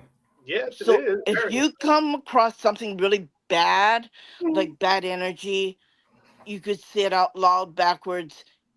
Wherever you are, it will stop hurting you. It will stop trying to hurt you. Okay. So remember that. And I always keep a piece of paper written down. I always keep the Lord's Prayer written down forward so I can say it backwards if I need it. That's an excellent idea. Thank We're you. gonna have to keep a copy. Have you heard anything ever evil, Terry? Not really me. I'm the evil one. You get all the fun. You get all the good fun. I guess I'm the evil one. You said this happened in the Appalachian, in the mountains? Yeah. That The was house. actually where we started ghost hunting. We were camping up in the Appalachian Mountains. We were on like a cryptic adventure and ended up turning into going to a really well-known ghost hunting spot around here called Hillview Manor. And yeah, that's where it all started. You gotta be careful when you enter because you see there they have three separate uh uh Native American tribes, and some of them were fighting. So when you have the fighting tribes, you Mhm. get they come to you and they start beating the death drums. That's when you're in big trouble, right? Yeah. Oh. So when you start hearing those, you go, oh, okay. That's why I have my friend who's Cherokee, and she helps me, and we all work together. And I have a, uh, her grandfather is in my house watching over me, and he's a shaman, and so he watches over me. He does all the nasty work, so he watches over me. He stays in my house all the time. So if I have problems, I'll ask him to help me. So and I got Terry's family right here, and yeah, it's it's one of those places where you got this, that, and they go, hey, help me. We just So, did Indian reservation in February for Valentine's Day for a date. We did an Indian Wildwood Manor, which is on Indian, the Salamanca Indian Reservation. oh, that's cool. That's cool. That's Wow, cool. they actually allowed you guys to investigate on their property, or did Eh, they? Or well, did they not know? they built houses, so she doesn't do the break-in. She won't go break into buildings. No, I want to I break don't in and believe in that. trespass. She doesn't like to do that. I don't like She likes to schedule with people, and we go in at a time and leave at a time. That she doesn't like to do the break-ins. I am, but no, this was actually an old Indian reservation that the Americans ended up taking from the Native Americans, and Wow. they built houses and city and a casino. They sold the casino there from the Indians, but they let the Americans build because there was some kind of boom there, and the Mm. Americans came in and took the land, and they built houses. And so this was an old sanitarium that was electroshock therapy because they didn't believe in drugs, and they would cure mental health and addiction by electrocuting in bathtubs. Dang. Wow, you hit I'm me already once. there I'm looking like, at. okay, I'm already I'm there good. looking at it. Oh, yeah. Yeah, it was quite an adventure. It was our Valentine's Day date, a steak dinner, and a ghost investigation. Yeah. Wow. Well, that's cool. You get to go to a sanitarium and eat a steak dinner, and on Valentine's Day. It's all the perfect. normal people do. That's what the normal people do, right? Who's normal? What is normal? What is normal anyway? What is normal? Not Right? me. Like I'm far away from that. I'll tell you I'm the what, opposite end of being normal. you got yourself a lucky woman, because if I would have told my wife that we're going to an abandoned sanitarium, I think she would have divorced me right there. Like, what? Valentine's Day? Hell no. And I would have said to my husband, "We're going." He goes, "You're kidding, right?" I go, Oh, Keep going. That's how it was when I first met When you. I first met her, she's like, "Let's get a large pizza and go in the cemetery and have and lunch." have lunch. And he said, "What?" I said, "Come on, the air show's going on. It'll be fun." He goes, "You want to go eat?" He goes, "You know somebody there?" I said, "No, just for the fun of it." yeah, and have some fun. Exactly. Now I know how many people are standing really around us, and it wasn't just me and her. They're probably like, "Who's he?" Sizing him up. Take yeah, him. man. Those people in the cemeteries. I've had some interesting encounters with people in cemeteries. I'm like, what the hell are y'all doing? Yeah, Oh, and they hear the spirit box going off, Oh my and then they're really gosh. interested because they hear the static, and they want to come over. Yeah. well, I really don't use the spirit box much. I'm No, a big spirit box guy. Mhm. You know, he uses me. He uses me. You're his spirit box right there. that's a jumbo size spirit box. Yeah, hey, that's the biggest REM pod ever. You wish. Life-size REM pod right there. Right. Hey, that's a big old REM pod. Yeah, I use her. But sometimes, guys, and the way I do it, and sometimes I don't always invite Irene on an investigation, because sometimes I felt like I gotta be able to figure this out on my own. You know what I'm And saying? then he gets into trouble, and then I have to go and heal him and everything else on top of it. Yeah, no. Then you come Sometimes back. Yada, yada, I yada. gotta, sometimes you just gotta, you just wanna do it, on your own. you know, and I just like, okay, I think I can do this. So what's your I'm favorite gonna tool? call her if I need her. What's your favorite tool other than Irene? He always needs you. Don't let him fool you. Yeah, that's baloney. We It's a know that. man thing. We know that. It's a I'm man's on speed world. dial. It'd be I'm on nothing speed without a dial. woman. Hey, stop saying that.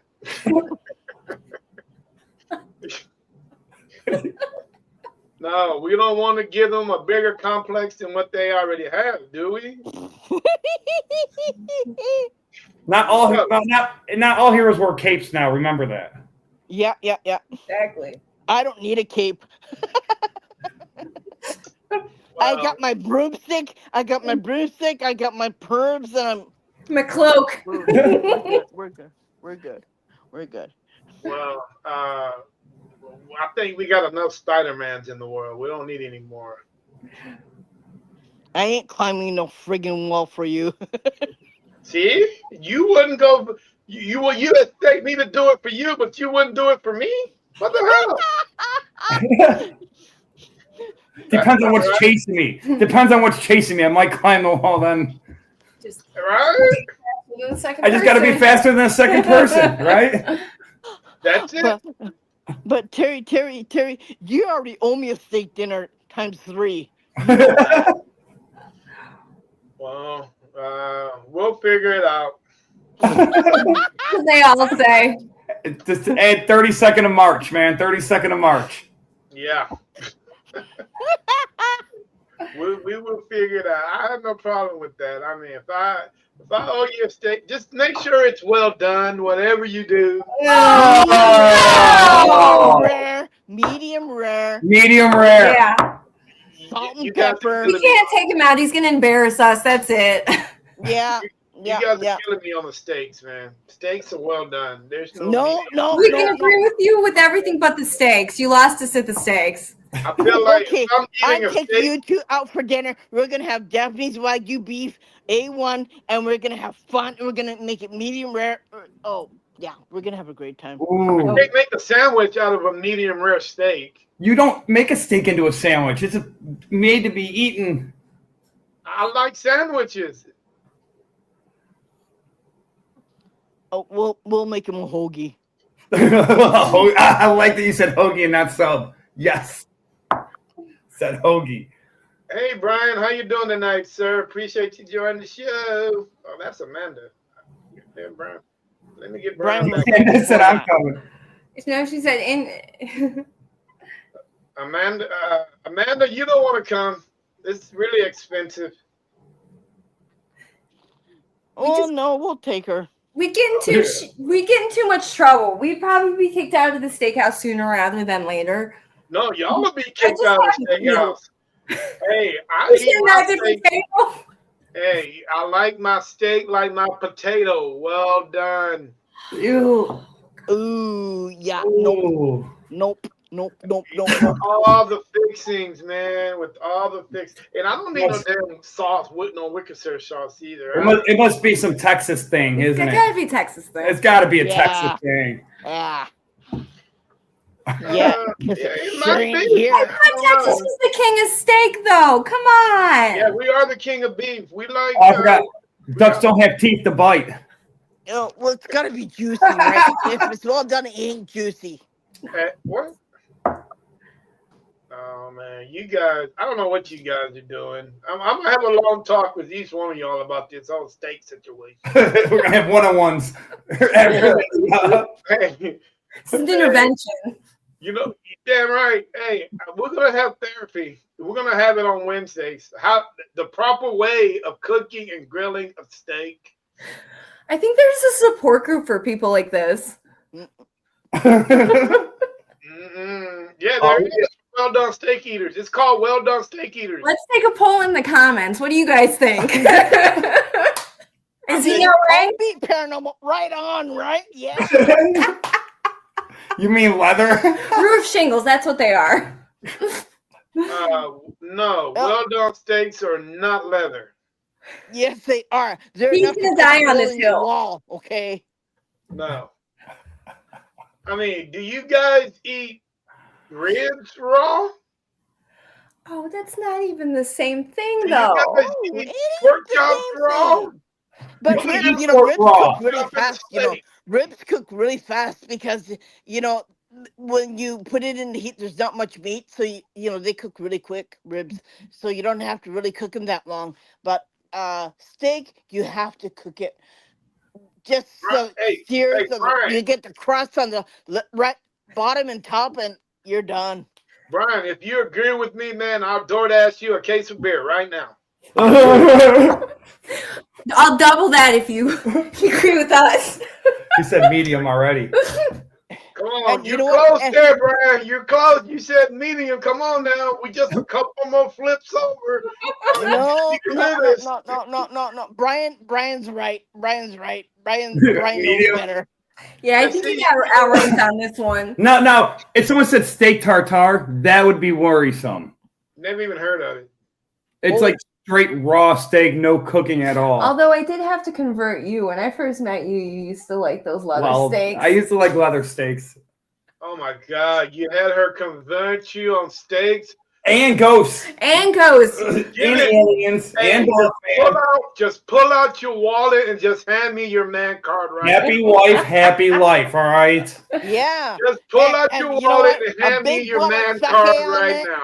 Give me that She card. has it. She has it already, man. Oh You my gotta God. pay for it. It's already in my wallet now. And you gave it to her? Dude, October 24th, 2020, I did when we got married. As soon as I signed that. I'll sign See? mine and I'll be damned if I give it away. That's the only humanity we have left as men. My Where's life our is man card? You my can't life is to make her happy. I like to pretend like I'm in control. You got to pretend. Yeah, they It's a man's world, but we'd be nothing without a woman. That's a lie. And you know what? My husband does the laundry. I'm good. I can't fold. She doesn't let me. I'm not allowed to touch the laundry. I'm You not. gotta let him do it. You know, gotta you let act him like you do don't know how to fold it, and you just crinkle it up and you throw it Can't in. fold towels. And then you're never allowed to touch Learned it. that one early on. it. I can't believe you guys. You guys want to eat everything rare.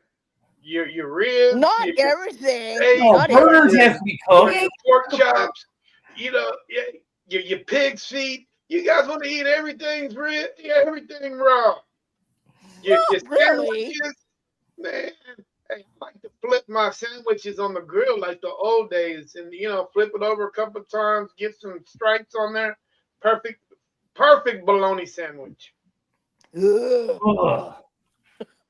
Oh Lord, now we don't like. Well, I kind of switch. I don't do bologna no more. I kind of do the turkey now. Turkey's okay. Doctor said no more bologna, turkey. Turkey. Oh. See. No, Brian. I've seen half-done burgers before. I've seen people eat medium rare burgers. No, burgers have to be done. Why?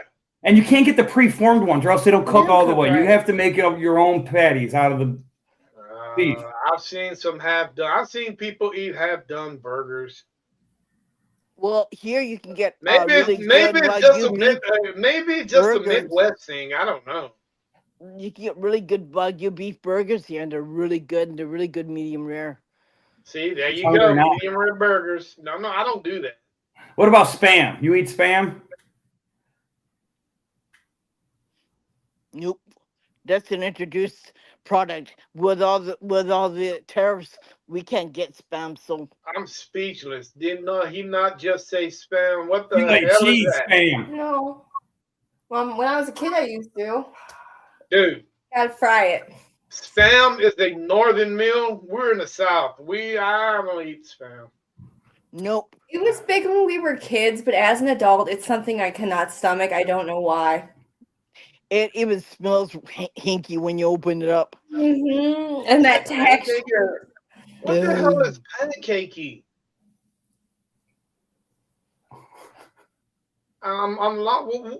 What's pancakey? You got to explain that to me. You smell like pancakes? Pancakes are good. Pancakes are good. I love pancakes. It's I that want smell that pancakes. hits you. It's like opening a can of tuna fish. We call them flapjacks down here in the South. Okay, let me get some flapjacks. We call them hotcakes here in Japan.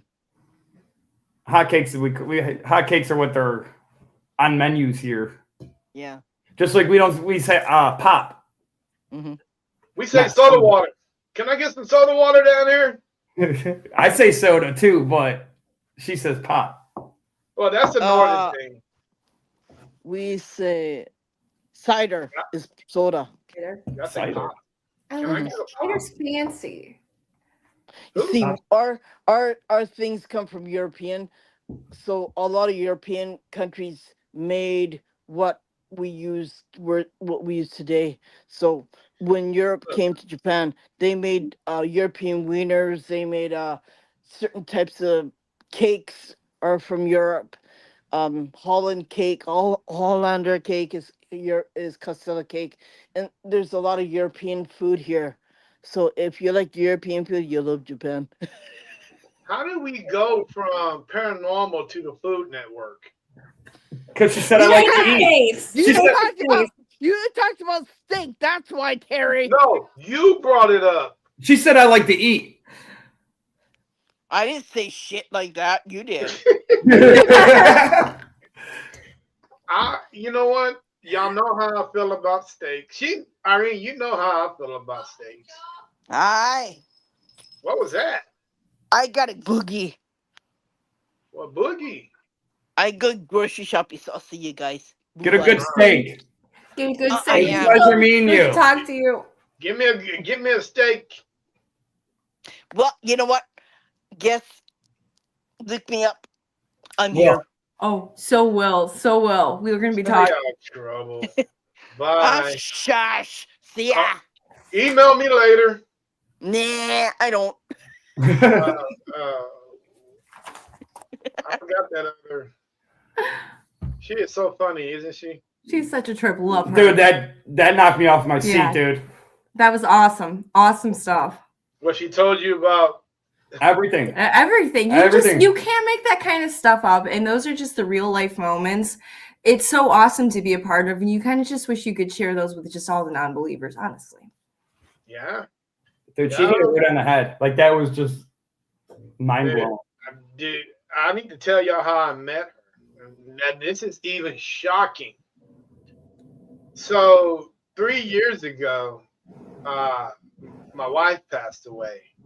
I'm sorry. And after the funeral, I'm sitting on the couch just going through the motions, trying to figure out, man, this house is so cold now. It'll never be like it was. Now it's just a house. Without your wife makes it a home. Your family makes your house a home. Mm-hmm. My kids are grown. They're gone. So it was just basically me. And I'm sitting there and I'm like, what the, with my head down, just wondering what's the next step in life. When you've been married to somebody for 30 plus years, Mm-hmm. I got married real young. Thought I'd do the right thing to do. I had a kid coming, so why not just do it? Do it right. If we're gonna do it, we're gonna do it right. We got married, ended up having 2 more kids. After that, 3 boys total. Cool. And I'm sitting here a day or 2 after the funeral, and I'm just sitting here just going through the motions, not like I say, not knowing what I am going through. 3 months ago, when my wife was still alive, Mm-hmm. I'm doing the same thing I'm doing now. I've had a podcast. I was on a podcast, and I was going through the comments. Man, Irene she's never added me as a friend or any of that. Mm-hmm. I don't even know who she was. All of a sudden, she pops up in my chat. Hello, Irene from Japan. And I'm excited. Wow, I'm like, dude, somebody from Japan watching my show?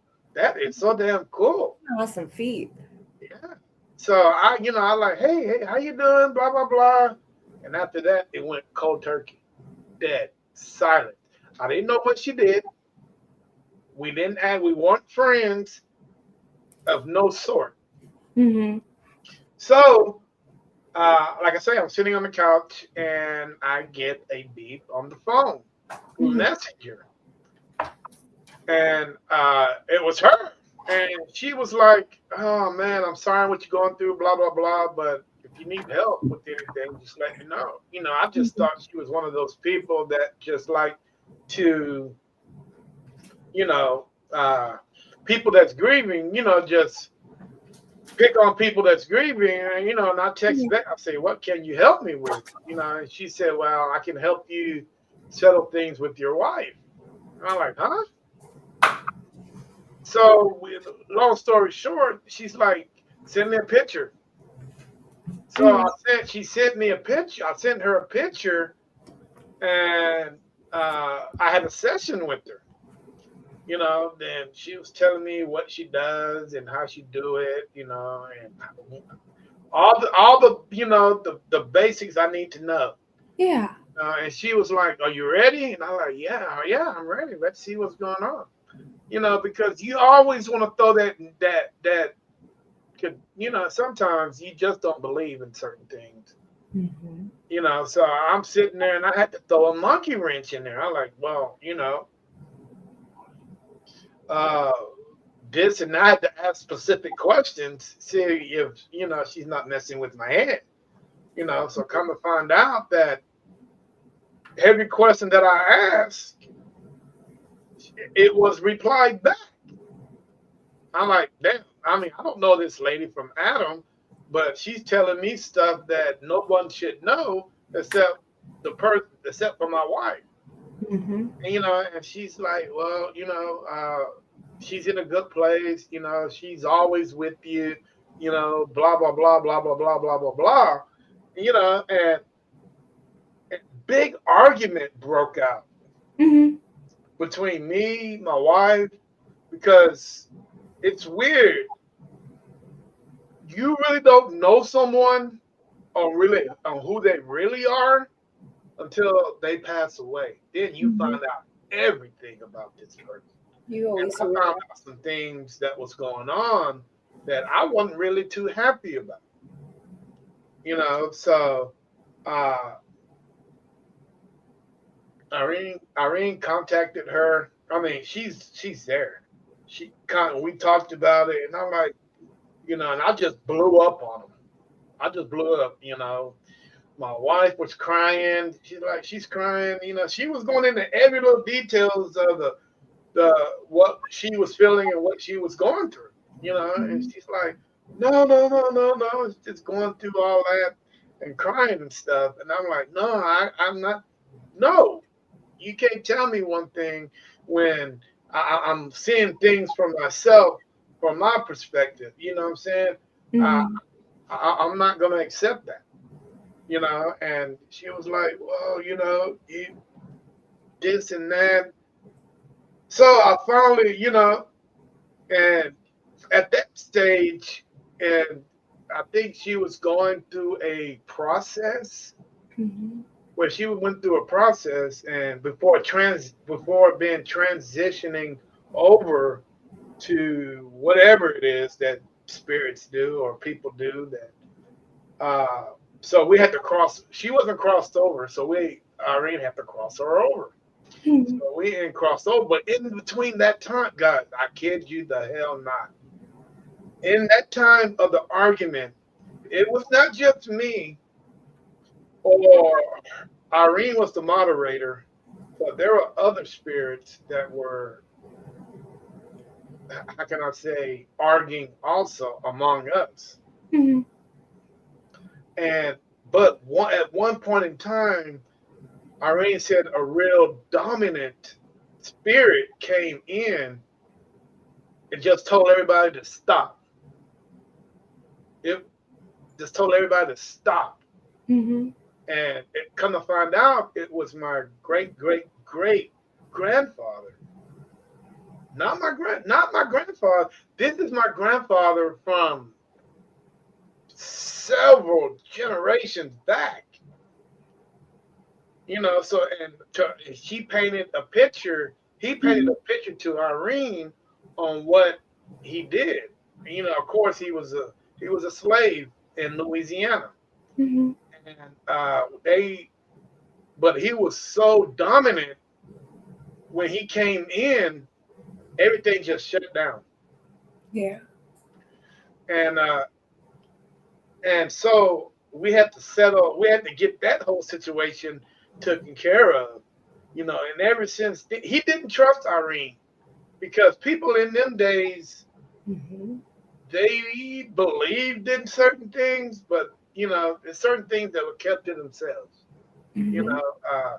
But so he was kind of stuck way over here. He didn't really interact with Irene, but he got to know Irene as time goes on, you know. So we end up uh, sharing some things. He ended up telling me a little bit about himself, and he knew all about me because he's always watched me from the shadows.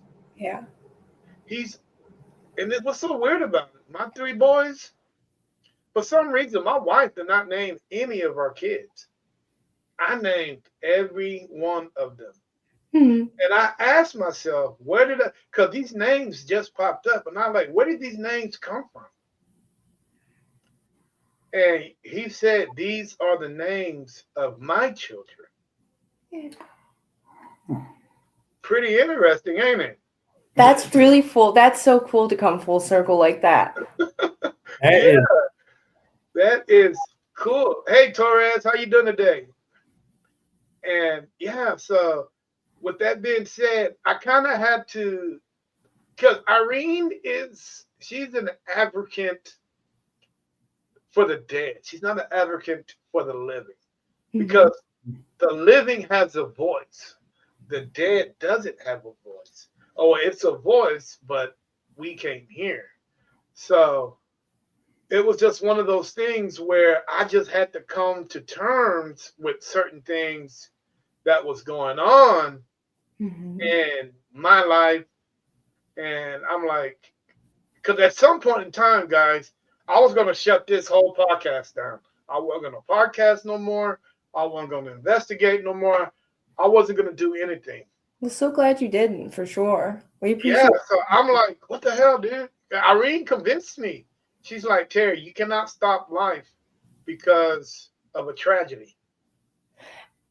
And you were meant to have her, I think, in your life at that time. Some unknown force needed her to be there for you. What are Yeah, the chances? I mean, come on, Japan. You're all the way in Texas. She's all the way in Japan. And to connect at this point in time. and yeah, somebody, and every time I go on the podcast, people always ask, how did you, because it's so unusual.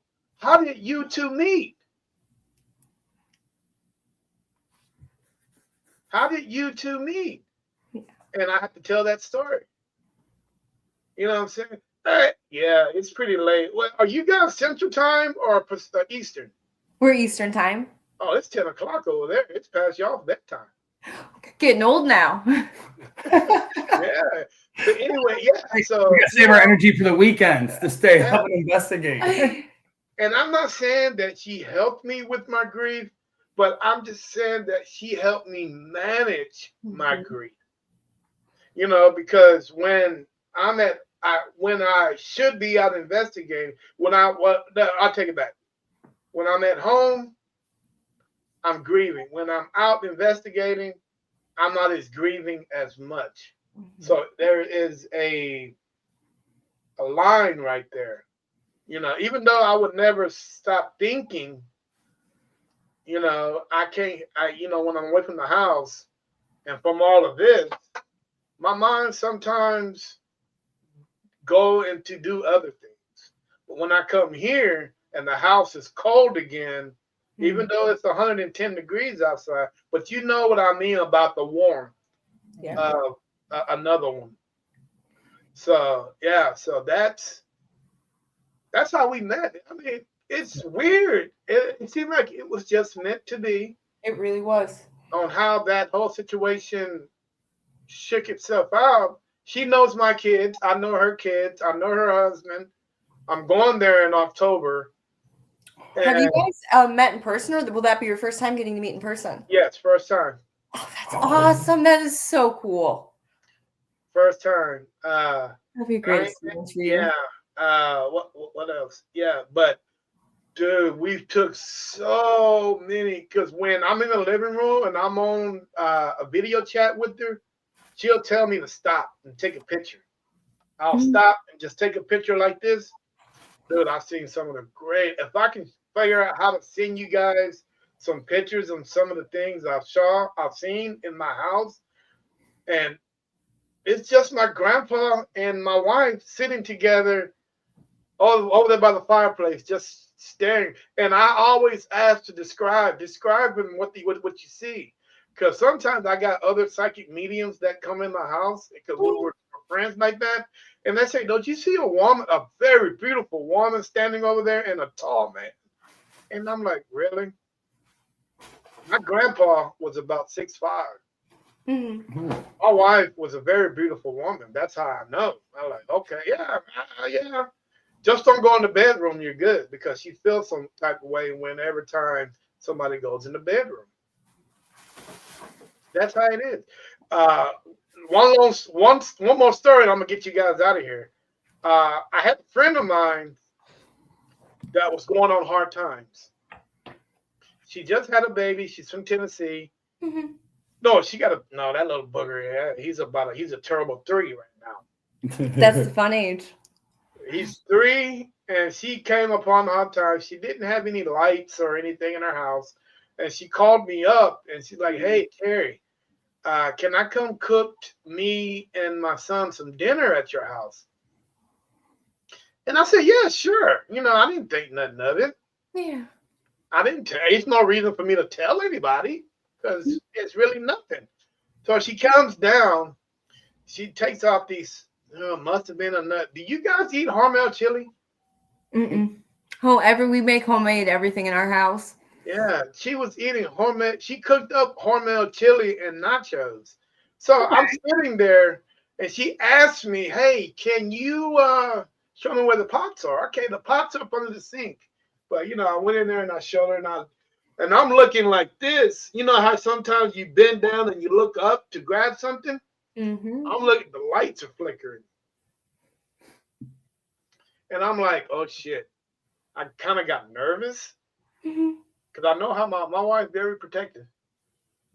I kind of got nervous, and I'm like, well, hey, I better get her. I'm thinking to myself, I better get her out of here as fast as I can. Yeah.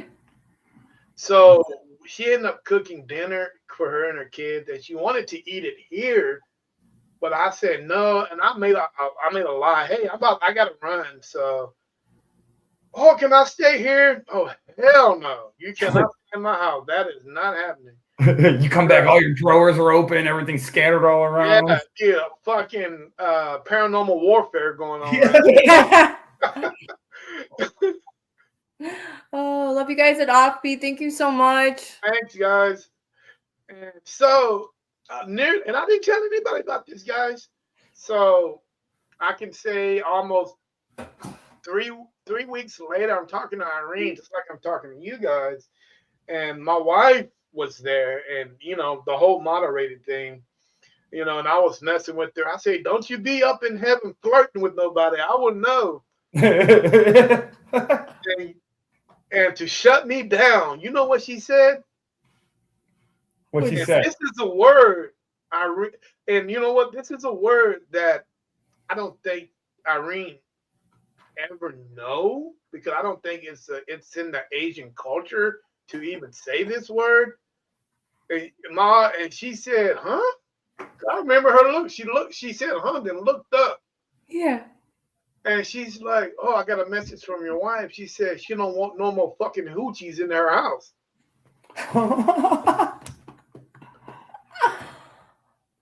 And I'm like, "What?"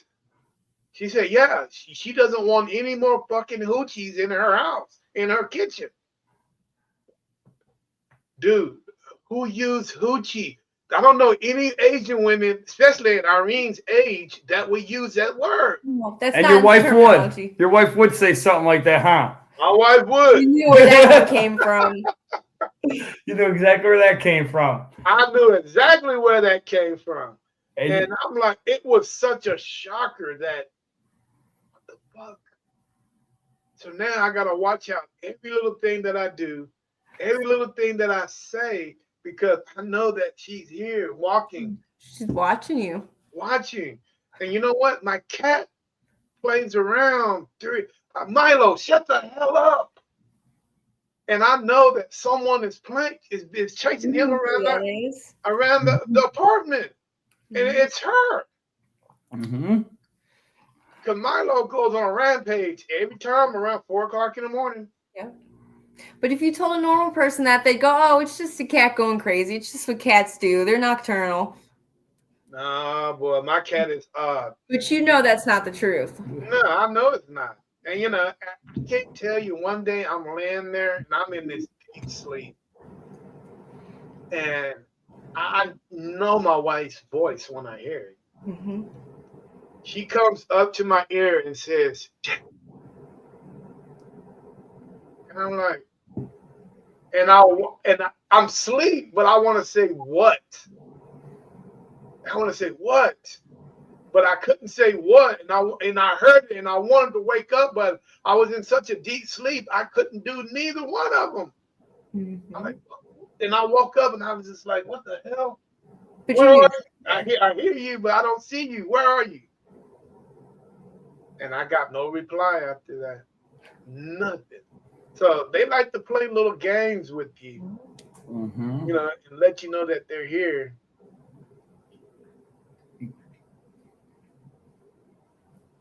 Yeah, you're right. Exactly. She's never gonna leave.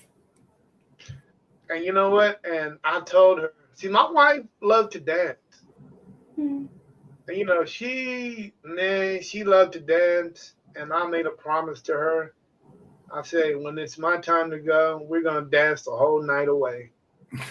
The whole week away. That's a nice whole month promise. away. We're just gonna dance and dance and dance and dance and dance, and you know, we're just gonna have fun.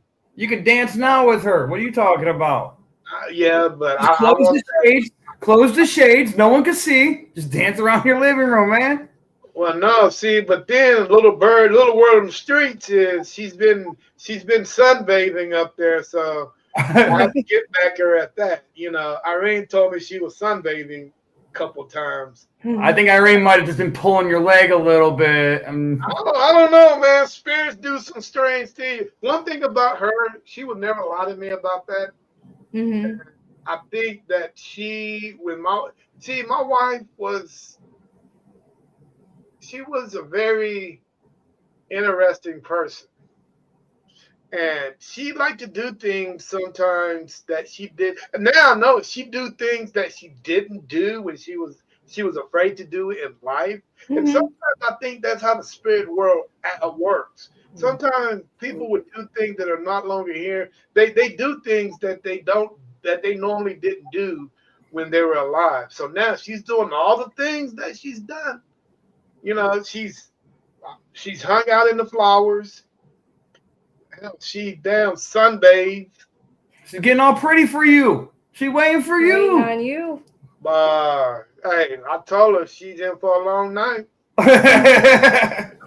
It's been a long time for a long night. Long time. You know, and Irene, I think Irene is already, she said she's already seen my future. And I'm not gonna die anytime soon. We all have our numbers.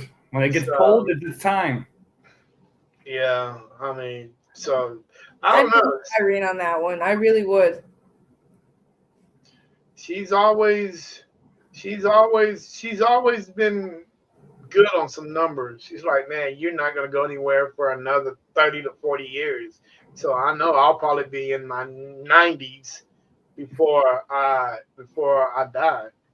You know, but you gotta do it with your kids too, though. You gotta be there with them. Well, I want to. You know what? I'll be good if I see my first grandchild. I'll be happy. There you go. That's the goal. That's the goal. You know what? And I always tell people, it's not good to die alone.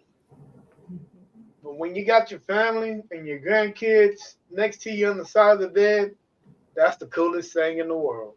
Mm-hmm. You can't get no better than that. No, you Looking can't. at your boys and your grandkids, and you knowing that your name, your legacy is gonna live to tell another day. I'm good with that. Mhm. I'm good. You know, I have no ill wills about my life whatsoever. You know what I'm saying? I'll never get married again. You Mhm. can't. She'll kill you. She'll make your life miserable, man. You She'll can't. say she's gonna see that. Hey, that's been off the table, man. That's way gone. Yeah, I think Again, so. Gucci. I think they're taking off the table, man. I am so paranoid to bring someone home, dude. You're not allowed to have hoochies. Come on.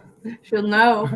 Yeah, I mean, she would know, and I'm like saying, I'm so paranoid to bring someone. Guys are good. She know all my friends, Mhm.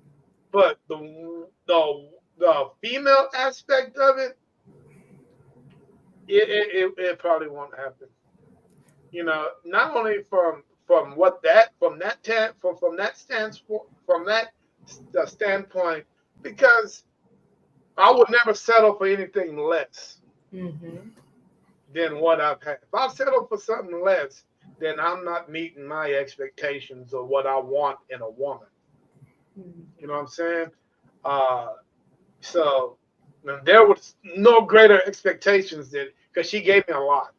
Mhm. She gave me more than any other. I don't. No other woman can give me what she gave me. So I'm good with that. I agree with that too. I'm good with that. I mean, I'm to be honest, I'm so happy. I'm good with that. But I'm still going through that grieving process, and I don't think I will ever stop. And I think that's one thing about the grieving process is that people essentially try to put a number on it and say, oh, well, after so long, you won't feel this way or it hurts less. And I think you never stop feeling that feeling because you never wake up one day and go, wow, I'm glad, they're not here for Christmas or I'm glad they're not there for birthday. I think time just lengthens, the feeling. I think you always feel that feeling. I think it's a continuous process. I think in psychology, when they try to kind of classify that and say, oh, your grieving process, I know there's like a scientific grieving process. So for this long, you should grieve. I don't think that's how it works. You know what I mean? I don't think it's how it works either. I don't because nobody can never understand how I feel. I mean, there's no one can control your feelings but you. Oh, you. You know what I'm saying? And if you got 30 plus years into someone, and I don't think 3 years is just it's not I gonna happen. completely agree. I completely agree with you. And it's not gonna happen. I mean, so they can kiss my hairy butt on that one. It's not Well, we gonna happen. definitely wish you the best and all the healing Yes, during that process. And we're so yes, sorry it's about great. everything. Oh no, no, no. I mean, like you say, like you said, life sometimes throws wrenches into your situation. You just got to be able to adjust to it and just, you know, do what we do. Now I got to play the mommy and the daddy role. Even though my kids are grown, they still need that mommy perspective. They do. So I got to look at it from both sides. Because me, I've always played the hard role. I'm the man. Mhm. I got to play the hard role. But now I got to tone it down a little bit to be. And take on that softer role as well. Hey, Paranormal Triage, how things going in Cali? Man, appreciate you on the show. Guys, we're going on 2 hours and 18 minutes, and I know some of you guys got to work. Man, please tell the world how to get a hold of you guys. Yep. Follow us on Facebook, Haunted by the Sheas. We're going to be a little more diligent. We got a YouTube going. Follow us. We're here for all kinds of fun shenanigans. Just everything, chaos, questionable life decisions. Follow it. All right, well, guys, you heard that, man. I Oh boy, you guys are killing me. Paranormal Triage, you're killing me, man. Guys, thank you for joining the show. I Thank you really so much for having us. appreciate it. Yes, I really appreciate being your first podcast, but I hope it's not the last. We're gonna have a debate on steak. No, yeah. Well, that'll be the next podcast. But that's on Wednesday nights. We'll be there for that. You got your grill ready? I got mine ready. We'll cook them all. That'll be on Wednesday nights. Guys, thank you, man. I Thank you. hope the podcast was up to your liking. I hope you really enjoyed it. And feel free to come back. Oh, yeah. Anytime really- you want us back, we're here. We had a great time. All right. But you didn't tell me who the guy was next to the dog. What's his name? Oh, that's just our little resident Mothman. He was just a little stupid one of those like little conventions. We went to halfway to Halloween, and I'm obsessed with Mothman. If you can't tell by the necklace, you know, the little Mothman. And I paid more than I should have for him, but I absolutely love him. He's just my little crochet. He's a Cece, or as we now know him as Tommy's little friend. Well, it looked like you got your hands full because Mothman ever shows up at your front door. You got to make a choice, your husband or him. Hey, at that point, I'm out the second story and I'm running. At that point, I'm out the second story. I'm off. Hey, he said, "Oh, you can have her, man." If I have to go toe to toe with Mob, man, you can. Hey, I'll take the L. I'll take the L right there. All right, well, I'll feel you on that one. Well, guys, you guys enjoy the rest of your evening. I really appreciate you joining me. Thank you. Feel free to tell everyone about us, man. How great you think the show was. Be honest, and I would love to have you guys come back and join me soon. What else? And that's it, man. Hey, Awesome. It's been great. Thank you so very much for having us. This was honestly a pleasure, especially to get to make this our first podcast. It was just honestly, it was an absolute pleasure to be out here with you. It really was. It was such a nice conversation. I think that's kind of where we got just so carried away with the time. When you said it was 2 hours, I looked up at that little corner. I'm like, oh, it has been. yeah, when you're having a good conversation, time does fly. Oh yeah. So with that being said, guys, enjoy the rest of your evening. Go eat a well-done steak and a potato. And I will talk to you soon. All right. We will talk to you soon. Thank you so much. All right, guys. Hey, this is Terry with NSPS TV, man. We're Haunted by the Sheas from, oh my God, Ohio. And we got a Buckeye fan over here. So, guys, y'all give him a hard time. Go into his chat and put Oregon all the way down his messenger. Bye, guys. All right. Bye, guys. Peace.